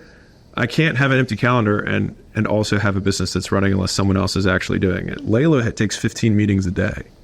She operates. She's coordinating things between different departments. She's checking on portfolio companies. She's having, you know, one-on-ones with people who are having some sort of emotional breakdown about some craziness, whatever.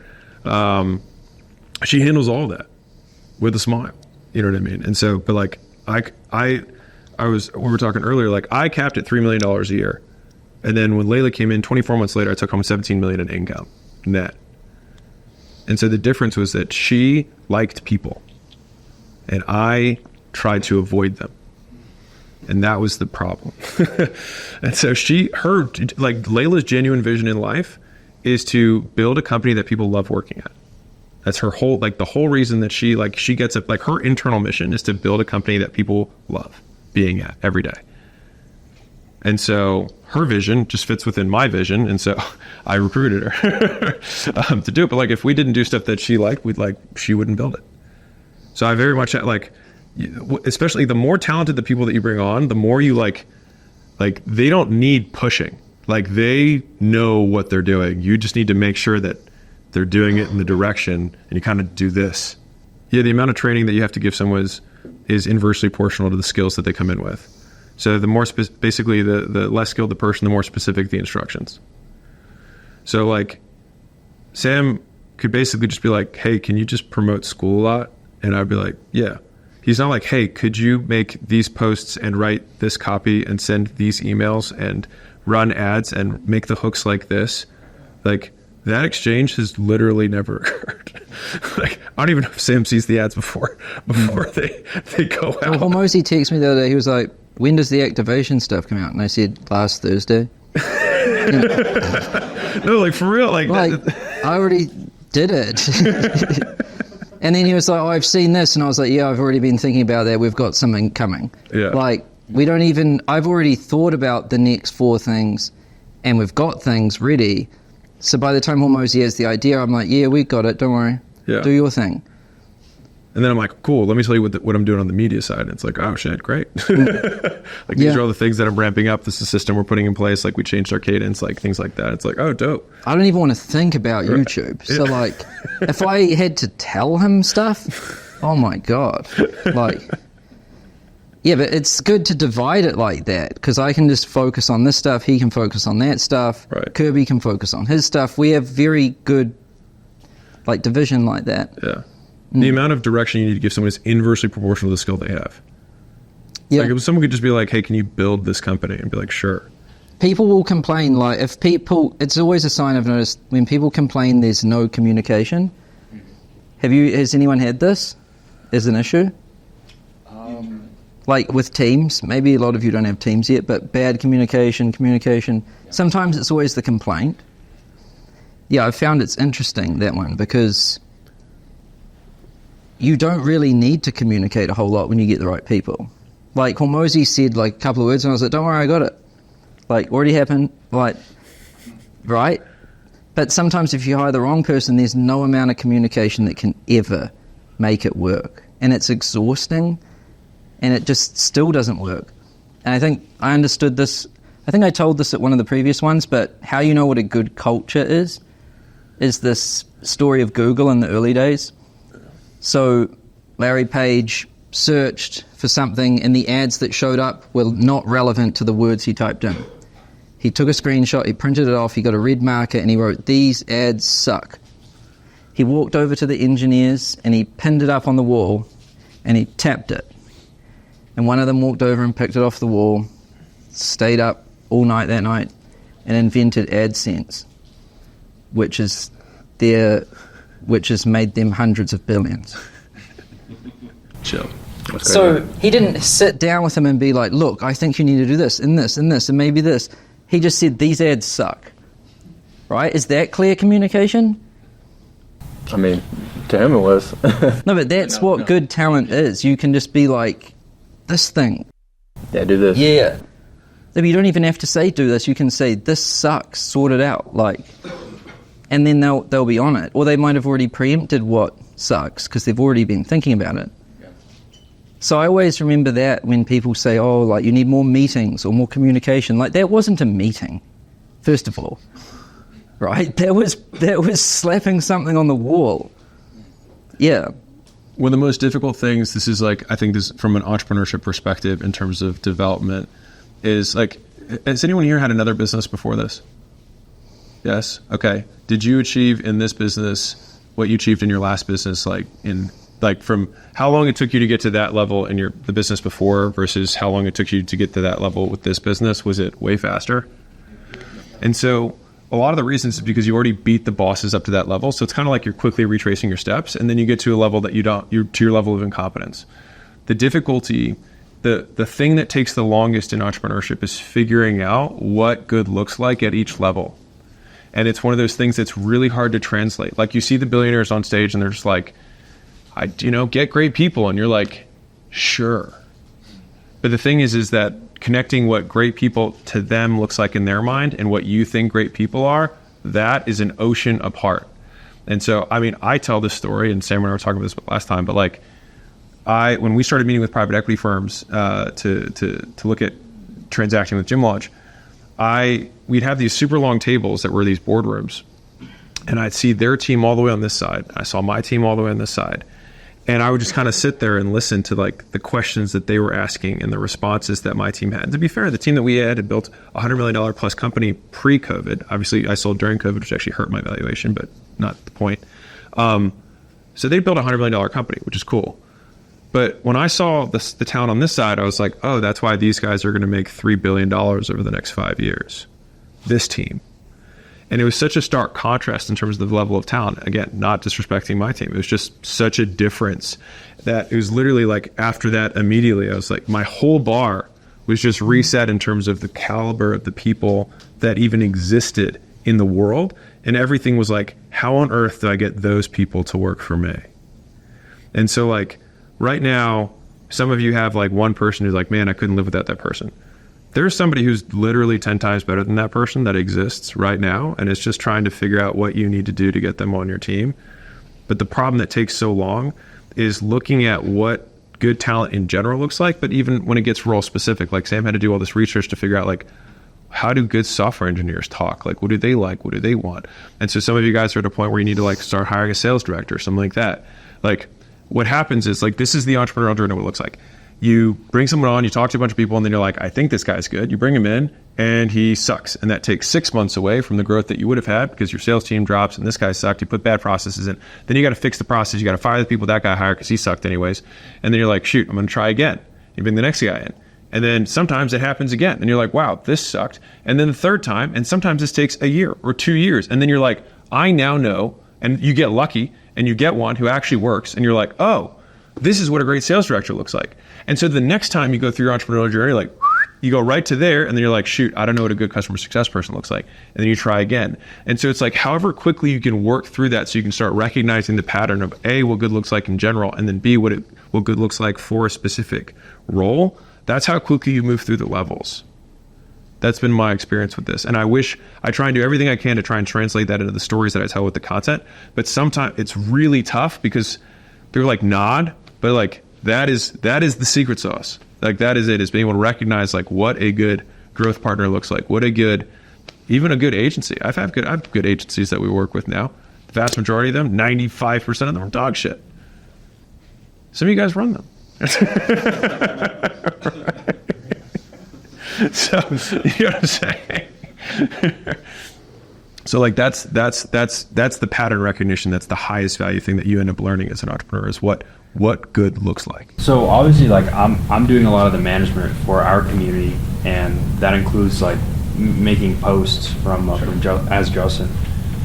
And obviously Justin has lots of businesses, just construction. So he's going to be on a helicopter soon, shooting whatever. And how could we maximize his time within the community? Because right now he's doing 2 calls a month. 2 calls a month. I mean, if you modeled what my contribution right now is, I do 1 call a week, and we do this once a month. That's my contribution. And then I ad hoc look at, I poke around and I see what people are asking, and then I end up usually just I haven't committed to anything. I just write 1 or 2 posts a month that are just whatever's kind of top of mind. On the calls that you do, right? You treat it like a meeting, on the calls for the school games, the weekly or the monthly call, you just kind of sit there and just treat it like a. They're weekly, yeah. They're Q&As. They're like this. When he said like a meeting, he batches it on the day that he does all of his meetings. Yeah, I do my school call on my day where I have all my meetings. So it's not as disruptive as if he was like, I don't know, writing a book, and then he had to switch gears to do a Zoom and then switch back into the book. That's going to take more than an hour. Or like I can't record, like if we're going to go record, you know, some YouTube videos or something, and that's my whole morning, I can't like start recording YouTube videos and be like, hold on guys, and then like go take a call and then go back to record. Like it just doesn't work. And Kirby's there to make it less taxing on Hormozy. So Hormozy doesn't have to scan the chat or pick the questions. Yeah. So like, if you're going to do a call, have someone like Kirby on. So you're Kirby in this. Like I would just literally model what Kirby does on a regular basis and just replace roles. It's the same setup. And you record them and it turns into content. Yeah, I also record them too. So Daniel's, but you got. I mean, actually, shoot, if you guys have probably seen some of them. Me yelling at the laptop. I don't know if you see them on Instagram, but some of them done really well. But he's right there. I've got my webcam here, and so those get clipped into content for me. So it's like I'm doing delivery for the people, you know, for the school community, but I'm also getting clips for marketing, and those get hammered out. So you get double dip. Do you record your calls? Yeah, and I post them in call recordings with timestamps as well in the classroom page. Do you make content with it? Are you guys recording it with another camera, like for? We could make content with it. We haven't done it yet. I'd recommend it. Because like you'll get I'll bet you get the most heated. Yeah, you get like super heated. I get heated on the calls. Because if you can use it for many purposes, it's a much more efficient use of time. Yeah. Because that 1 hour made content, it brought in customers, it delivered value, it made a recording. Do you know what I mean? And then people also ask, like if you think about this, publicly if you're promoting a snippet, people are like, how do I get on those calls? Mm-hmm. And then you just... Yeah, people really like when like Justin gets really passionate about like things that he's just interested in on a daily basis. Yeah. So yeah, those could probably be those moments will probably be the best reels or whatever. Yeah. All my best clips are just moments where I just freak out at someone. So this next part's super important. It's about client and avatar selection. So one of the big reasons a lot of businesses suck to actually operate is that you have too many different customers who want too many different things. And so you had to promise lots of different things to everybody to get them to buy, but now you got to deliver on all those different things to all those different people. And so learning to sell, and specifically learning how to sell the right people and say no to the wrong people, is a skill that will absolutely unlock growth and profit in the business, because you'll get more of the right people because you'll talk to them, and you'll ward away the ones that suck. I have one little question. How did you and Kale meet, or how did He's a client. Really? Same story. That's so cool, man. He had a client, his gym was losing money. He was working a 9-to-5 job. He would work from 5 a.m. to 9 a.m. at his gym teaching sessions. He'd go to his job at 9:30 or whatever, work from 9 to 5, go back to his gym, teach all the evening sessions, 5, 6, 7, 8. His wife had just had a baby. She was pregnant with their second child. All of his income from his primary business went into the gym that was losing money, and they had nothing left over. And so he called me up, or he didn't call me up, he responded to an ad, and I got on the sales call, and I was like, all right, it's whatever it was at the time. He was honestly the first 10 customers I sold. And he was like, I would buy this, I need this, but I just gave my last 10 grand or my only 10 grand to this coach that was going to teach me how to have an online fitness business. And I was like, do you have an online fitness business? And he was like, no, it didn't work or whatever. I was like, well, what if we just made your gym make money? Would that be more? He's like, yes, I'm fine with just making my gym make money. And so I asked him to put $1,000 down, and he put $1,000 onto a credit card or something. That's so beautiful, bro. That's sick. They made $38,000 in his first 30 days. I think that's the coolest story in the world. Whenever you give somebody the chance to buy in at $1,000, knowing you probably never even let nobody buy anything. No, everybody started at $1,000 for the first 3 years. Wow. Because all gym owners are broke. And so it was 1,000 down, 1,000 a week. So the thing is that, and this is what everyone in the entire info space still doesn't get, because everyone's like, my program's, it's like, no, it's not. It's not. The average gym that still to this day goes through gym launch makes over $20,000 in additional new revenue in their first 30 days. Average. First 30 days. We track it because it's such an important metric for us. And the reason that we have to do that is because they don't have the money to pay me. what I want to get paid. And so it's like, I know that the system's going to, on average, triple your profit. We'll go from 36,000 to 112,000 in profit. Net of our fees, as in after you've paid us, you'll make 112,000. That's the average over a year. But when you're broke, it doesn't matter because you're still broke and you can't buy anything. So it's like, put $1,000 down, and I still needed him to have money for ads. So he had like $3,000. I was like, keep 2 for ads, give 1 to me, and you're going to run this ad, which is a video of Layla. You're going to run this ad to this landing page that I've made. You're going to put your logo at the top. And then when these leads come in, I was like, you're going to call them like you need to feed your family, which you do. And so that's exactly what he did. And so once the second payment came in, and I gave them like a 14-day delay because most of them didn't have any money.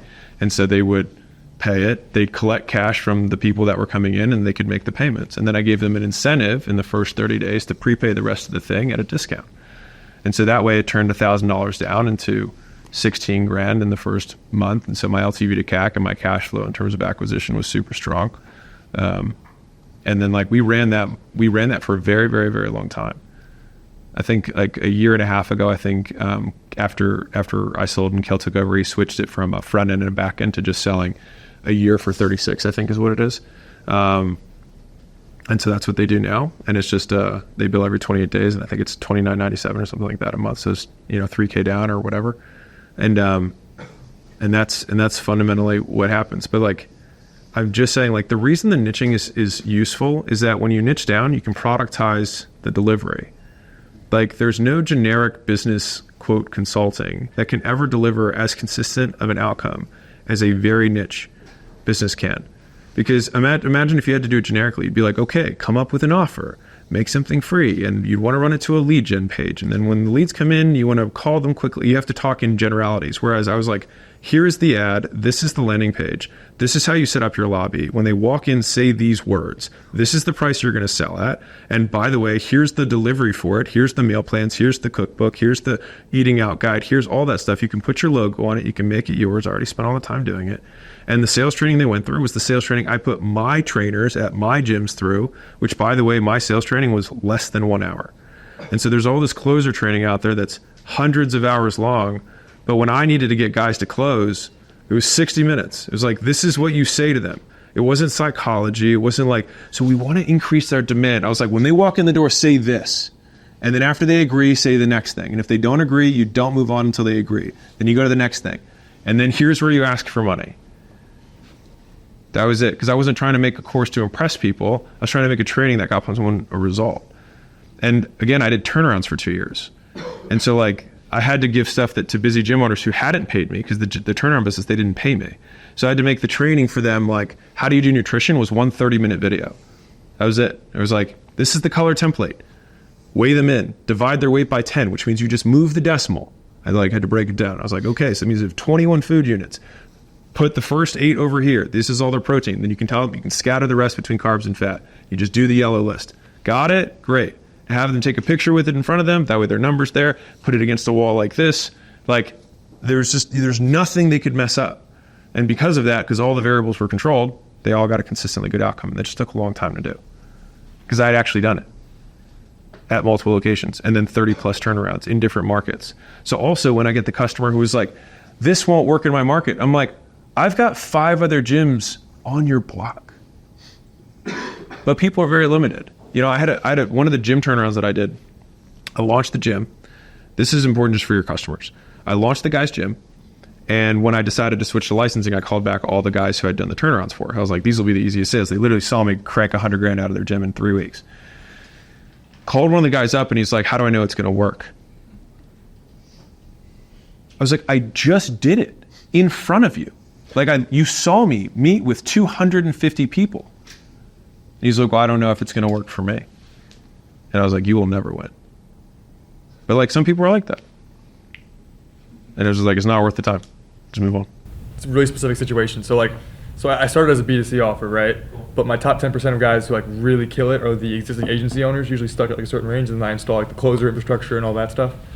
If I wanted to explore that and make that to 100%, how would I deal with my existing 40 guys who got in at a B2C offer, who have this like expectation, like, that I could like help The them. B2C offer is what, a make money, like a generic how to start an agency offer? Yeah. Yeah, I would get rid of those. Yeah.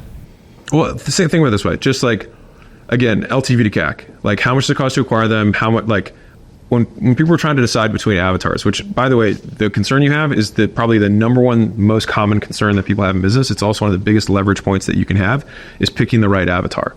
So you're in this overarching space of agency, but if you like almost always when you go up market, you make more money, almost always. And so when you deal with somebody who's a higher quality prospect, they pay more, they're lower maintenance because they already have more skills coming into it, and so forth, right? And so if you just look at, because I had a hair salon lady ask me this question. So she was like, I'm getting 17 to 1, 24 to 1 selling hairstylists on my extension technique. So she had some extension technique that was like, extensions are like $2,000, and she had a technique to do it in like 30 minutes. So they could make a ton of money in a very short period of time. And she's like, and I have business consulting or coaching or whatever, which has like 11 to 1 LTV to CAC. And she was like, so should I focus on like my business coaching offer, or should I just sell this hair extension, just like teaching how to do hair extensions, which is not really a business offer at all. It's just like it's like a hair thing, right? And so I just boiled it down to LTV to CAC times TAM. So it's like if you have crazy LTV to CAC and you have a massive market, which she did, there's way more hairstylists who don't want business coaching and just want to learn more about hair. So it's like you have both more customers and a bigger discrepancy between what it costs you and what you make. And so then the only thing is just N, and if there is a massive market, then you can crank N as in the number of units sold by a ton. And so I was like, and from there, you can cross-sell the coaching thing if you want to, the business consulting, but stop running two front ends, focus on this one that you have the greatest arbitrage on, smash the shit out of that, and then all your focus becomes on ascension and cross-sell. Does that make sense? So for you, I would probably like, you're going to have to sunset the 40 guys over time. If you are better at delivering a result, like go where the value is, as in whoever you can help the absolute most is who I think you should sell to. So if you're like, I have 3 different people I help, it's like, well, which of them, like this happens in, I had a lady who had a tile business. So she sold tiles, like a very generic business. She's like, I sell to homeowners, I sell to designers, interior designers, and I sell to home builders. 3 completely separate avatars. And I was like, okay, which one's worth the most to you? She's like, well, home builders are pretty much just only care about price. I was like, okay, well then maybe you don't sell to them. Interior designers, she was like, these people, they bring me customers all the time. Like they come with the person they're doing the living room for or whatever. And then the people who just own homes, he's like, they're kind of like one-off sales, but they have the most margin. I was like, okay. I was like, which one do you like doing the most? She was like, the interior designers. I was like, how many people does an interior designer bring you on average per year? And she was like, 30. I was like, okay. So she was calculating it at a transactional level rather than at the interior designer level. I was like, so how much does it cost you to get in? I was like, how do you get interior designer? She's like, I do outreach for a week once a month, and I get like 3 to 5 more interior designers who come in. I walk the facility and then I show them what we do. And this business was doing 7.6 million top line and like 5 million in EBITDA, murdering it. And so I was like, cool. So you now are the interior designer is now your avatar. So you need to become the interior designer depot. You need to make their life amazing. Don't sell to home builders. Don't sell to homeowners. Just interior designers that are people that you've got on your roster. And then all you do is you go from having 30 interior designers that send you business all the time to 300. And that's it. And there's 300 interior designers in every city. And so all she has to do, and she already had a way to acquire them. I was like, forget everything else. So it's like, you want to just like stake through that. And a lot of times that's where this massive unlock happens in businesses. Like in most businesses go through this because you start throwing stuff on the wall. You start selling stuff, you start looking at the customers you have, and then you're like, I'm really good at these people, I suck at these people, these ones are okay. And then you start making your delivery, you make a decision strategically to say no to this money, and this is where people can't do it. This is why everyone fails. They can't say no to money. So you have to say no. So when the 41st person comes on the phone with you and it's like, hey, dude, I like really need this, like I'd love to have a way to, make money online or whatever, you're like, you should just watch Ramos's videos for free and then start a business, and when you have a business, call me. Okay, so like I know my I mean, what I'm best at is the acquisition, fulfillment, and then the operations of existing agencies. Like my two best clients. Your course away for the money people, give it away for free. Okay. Give it away for free. And then you'll be like, look, I've had 40 people pay me whatever they sold, you paid. It's like, and I just want to over deliver in value and I'll give it to you for free. And so use it, because I really just want to work better with agency owners, because the 0 to 1 stuff, you can just do it. Just do the work. It's not that hard. Once, like that way you can self-prove that you're legit, and then I will help you scale it from there. And then like tangible items to like actually sunset them, like what does that even look like? How long was the sale for? The 40, how long did you sell them for? What was the duration? It was like, I was starting off, it was like an inner circle, just like $6K, like lifetime.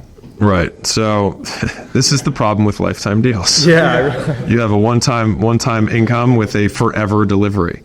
Right. So the ethical way to do it. Refund? I think pull the rug refund. So if I make the decision, just hard conversation refund, integrity restore. That's going to suck, but okay. How many of them are there? What's up? How many? 40. I am. Send them to someone else, maybe. But wait, are they still? How long has it been? It's been like 2 months. Oh, okay. I mean, I would like. This is the this is the tough part, Like, you either. I mean, the alternative is but like the thing I don't like is if you had said it's a 12-week program, then I'd have been like, fine, live it out, like finish it out. But you're like lifetime. You're just going to have these people forever. 2 months in, yeah. Yeah, because that's at least going to be 12 months. So you got 10 months. Yeah. So you got to trade off. Like you could probably get away with it if it had been a year. Yeah. But you were only just starting. Yeah. To go all in on school, I had a calculation of how many of my mastermind members I had to refund. I had to refund $2 million to go all in on school. That was losing $700,000 a month. How about that? Did you say losing? Yeah, losing. Yeah. Is it not? I refunded $2 million to focus on something that was losing $700,000 a month. Dang. Why? I don't know. Nah, it's worth it. Like if you do all the math, it was a no-brainer. Yeah. Balls of steel. Yeah, it's just if you want to just play in the big league. I mean, these are mistakes. Like people make mistakes in the beginning. Lifetime's easy to sell, but it's because you don't think about ramifications. But saying no to money is always what is the biggest thing that makes you like that. After I did that, I had a massive jump because I could focus on school, right? And people offer me like a lot of money too to go and like speak at an event. Probably nowhere near as much as Hormozy, but $100,000 in first class flights. You just say no. Then you don't even bother saying no. You just don't even reply. Yeah, and if you don't have the discipline to do that, then you'll get pulled in a million directions. Yeah. Also, when you feel that sting of the $240,000 you have to give back, it'll help you say no to everything else because you're like, I just refunded all these people. I'm definitely not going to mess that up now. Like I just spent all this money to get this attention back. Like, why would I mess it up? Yeah, it does something too for your like personal power or something. When you say no to money, you don't need it. Yeah, you're like it does something to you. It gives you some kind of power. There's no better feeling than turning money down. I mean, making money is also pretty good, but especially with clients you don't like anymore. Yeah, right. I would prefer to never see you again. Here's your money. Yeah, really. I got like a little taste of it because I was like, I'm like the gatekeeper, the main closer. So if I didn't think I could coach the guy, I'd be like, no. But refunding is a whole different kind of thing right there. Yeah, totally. But you'll feel super convicted, and when you get on the phone with people, you'll be like, this is for agency owners, and I'll help you scale or whatever, whatever you're good at. And if you're not, then you're like, that's why I have this thing. I used to sell it. I'll just give it to you, man. Just follow the steps. Realistically, though, you're probably not going to do it. So at least this way you can save your $8,000, which I probably could have sold you. It's a big conviction. That's sick. Sweet. I have the same thought as him because I have a program called Start and then Scale, but sell to the scale people if you're better at them and you like them better and they're worth more. 100%. I did have a question. If it's better offline, that's cool. How do you, for instance, like somebody joins at 30, gets to 200, how do you market that testimonial without a financial claim? So how can I actively share these stories? So getting into the nitty gritty with FTC is beyond my scope, but for the most part, it comes down to timelines. That's the thing that like most of these platforms hate. It's like X in Y time. But if you just say X, I thought about this quite a bit. Yeah. And I've noticed that the only people that ever get in trouble, they did way worse shit than make a claim. Right? Because I know the people that got into trouble and I know what was going on. And I'll tell you how it happens every single time. Yeah. It's they don't give refunds. Yeah. Their disputes go up. They piss so many people off that enough complain to the Attorney General that eventually so many complaints go to the Attorney General that they investigate them and then they find everything. Like, the first thing to go is always you get kicked off of Stripe. Yeah. That's like the canary in the coal mine. No one that doesn't get kicked off Stripe, never get in trouble, even if they're making wild claims on ads. But then when these people get pinged, they've got to like say, oh, everyone's doing it. Everyone's breaking the rules because they're trying to show like that they're not a criminal. Yeah, we just stepped on this little rock. The refunds thing is bar none for sure. Like there was a guy, I'm sure we both know him, but who got dinged by the FTC. Ding's a very nice way of saying it. And I knew for like I was in a room like this because I was in the back room and he was speaking at the same thing as me, so like kind of funny. And he was like, "How do you guys like stop all these chargebacks?" And I was like, "What?" He was like, "Yeah, all these people like they're just these assholes are charging back." And I was like, "Well, I was like, we just refund people if they ask for it." He's like, "Oh no, we don't do refunds." I was like, "I mean, at all?" He's like, "We say no refunds." I was like, "But you actually don't give any refunds?" He was like, "Oh no." Sam said this I think like 3 ago, and I just love this. Is like, you don't want to become someone's project. Like, you don't want someone waking up thinking like, how can I destroy Shark today? Like, how can I ruin this guy's life? Because that $6,000 was the last $6,000 he had, and it meant a hell of a lot more to him than it does to you. So just give it. It means more to him. Just go get another customer. Bro, it's always worth it to just give them the money back. And they come back too. Like, we noticed that a lot of people come back when you didn't make a big deal about it. Or they'll buy something else. Yeah. Because you know what it's like yourself. You buy something, you ask for a refund, you're like, how hard is this going to be? Yeah. And if it's easy, you're like, damn, I like this company, right? Yep. So Planet Fitness, believe it or not, I obviously have fitness examples. I know a lot of the big businesses there, but Planet Fitness figured this out, which is, so you might not know this, but Planet Fitness to make money has to have 10,000 members. Like a brick and mortar has to have 10,000 members to make money, and they still crank. And they can do that in a market that only has 50,000 people in total, which is insane to think about. But they don't have like zero churn. They have like 5% monthly churn, which is, you're like, wait a second, how would you do that? They cycle through the entire town over and over and over again. And so what they figured out was, rather than being like the dicks on the way out, they call it the friendly goodbye. And so it's like they're like, "Oh, you want to cancel? No problem, Steve. No worries. Let us know when you want to come back. Like we'll get you going." Like, very friendly on the exit. And so then Steve, when he like gets the next gig or gets to the next job or he feels fat again or whatever it is, he signs back up because it was no big deal. It's also crazy how many people don't actually use the membership. They like pay for it and then 92% don't use the membership. Yeah, it's the only way the business model works. If they did, they'd have to charge $200 a month. Yeah, there wouldn't be room. Yeah, I mean, the reason micro gyms are priced that way is because people use the membership. It's the same square footage. So like the worst thing I could talk about Planet Fitness, but I'll stop. How would you choose between the friendly goodbye and then the one that he mentioned where it's like, if you leave, you have to pay the entry fee to come back? Those are different. One is a refund. One is like someone trying to cancel, which I see as separate things. One saying, "Hey, I want to cancel your service." One is like, "I paid you. Please give me my money back." It's not very friendly to say you can't come back ever again. And it's also not really true, I think, because someone can just make another account. How are you going to know?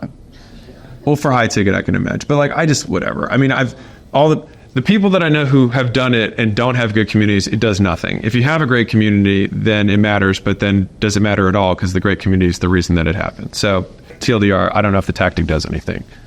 Remember, I had this on a way smaller scale. It was like my second close, like 10K, and I was all excited. And he's on the coaching call, and he just wouldn't knock on doors. Or he said he tried it for 30 minutes, because one thing he teaches door-to-door marketing to book jobs.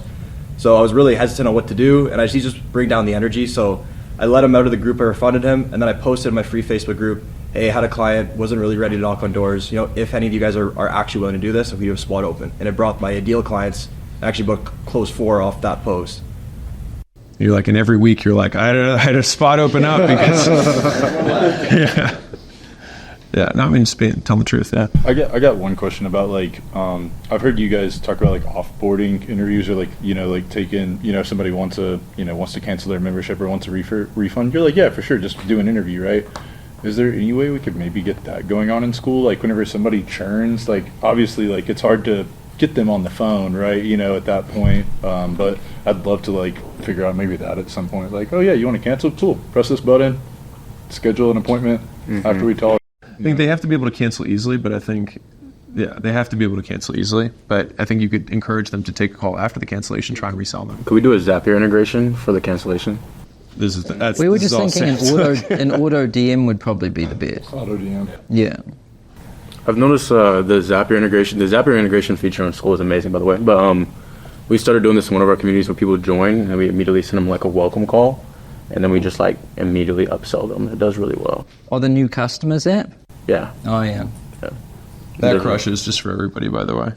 If you let people come in and just give them an onboarding call, think about what an onboarding call really is. It's like, what are your goals? What have you struggled with? Where are you at currently? What do you like? Why haven't you succeeded so far? Oh, I think we might have some things for you. It's just like it just lends itself naturally to a sales call. And you can do it in auto DM as well. If you have a strong referral offer, you can put it into auto DM when they join, and like, who else do you know? Blah blah blah. You'll get this if you refer somebody. So that you set it up once, and you can have literally like extra 10% for free if you have a strong referral offer. And once they affiliate things, it'll be even more. Just going back on that single stream or what you're good at. Yeah. One thing we have is that physical academy. So one of my questions earlier was about how would you integrate school platform into the physical? Or, just random thoughts. But then because I think the school academy has done by far, better. Better than the physical. What are your thoughts on integrating, ditching?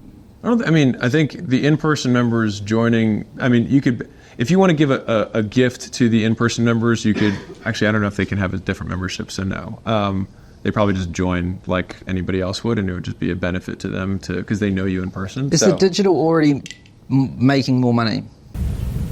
Yeah, the paid academy. Then I'd do it kind of like how we're doing this and School HQ. So we've got Hormozzi's HQ, we've got School HQ.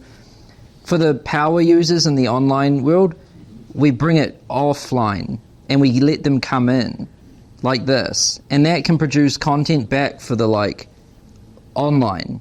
So you use it as a reward. Yeah. Yeah. You can either you can charge for it, or you can use it as a reward for what we do here. Right? We're not charged for it, but it's a reward. But you absolutely, as a side note, if you wanted to make even, if you wanted the in-person to generate more money and leverage kind of both together, give them an offer to have a weekend with you. When I had it's martial arts, right?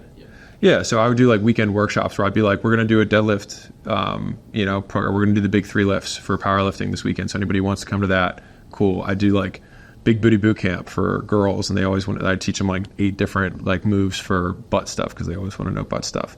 I would do. I would basically just bring in specialists for stuff, and then I would just market it to my community and say that they could pay $1,000 or $2,000 or something for the weekend. You'll know the price point better than me, but you could probably get away with between $300 and $2,000 in terms of 2 days for them to come in. And you spend 2 days with them and you get a ton of footage. You literally make money for it. You can get ads for your local gym. You can get ads for online, all from that one event. I actually think it's a huge advantage that you have the in-person component because you can do stuff that no one else can do. Level 7 in school community is visit School HQ, the prize.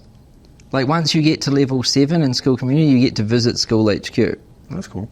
And then in the games, it's get in the top 10 and you get to come to Hormozzi's HQ. Yeah. It's the best prize on both leaderboards. It creates this because in the digital world, everything seems kind of fake. So if there's some HQ that people get to visit and you start to see photos of this place, it gives people like something they can visualize, like I can eventually go there, right? And it works really well, and you can use it in your marketing and all of this. I can guarantee you that if you make a post in your community saying that you're doing a workshop that you're limiting to 30 people, how many people do you have in your community? Free ones? Well, the paid one. Paid one. 330. Yeah. So, I mean, you could do it on the free one if you wanted to, because then you could just sell them at the event if you felt like it. But I think it makes more sense to do it to the paid one and just do a higher ticket thing from the paid. And so if you have 230, that's perfect. So you'll probably get like 30-ish people who'd be willing to do it. And so do 30, between 300, maybe, I mean, it's meditation assessment, maybe like 300 to $1,000 probably feels about right. You can pick the price. You can start low on the first one and then move it up if you want to. If it's like, people are like, that was amazing, blah, blah, blah, blah, blah. And it's like, you can just do that like once a quarter. So every 12 weeks or so. And just like that, you can pop an extra like 80 or $100,000 a year in. But you're not just doing it for money. You get all the other stuff.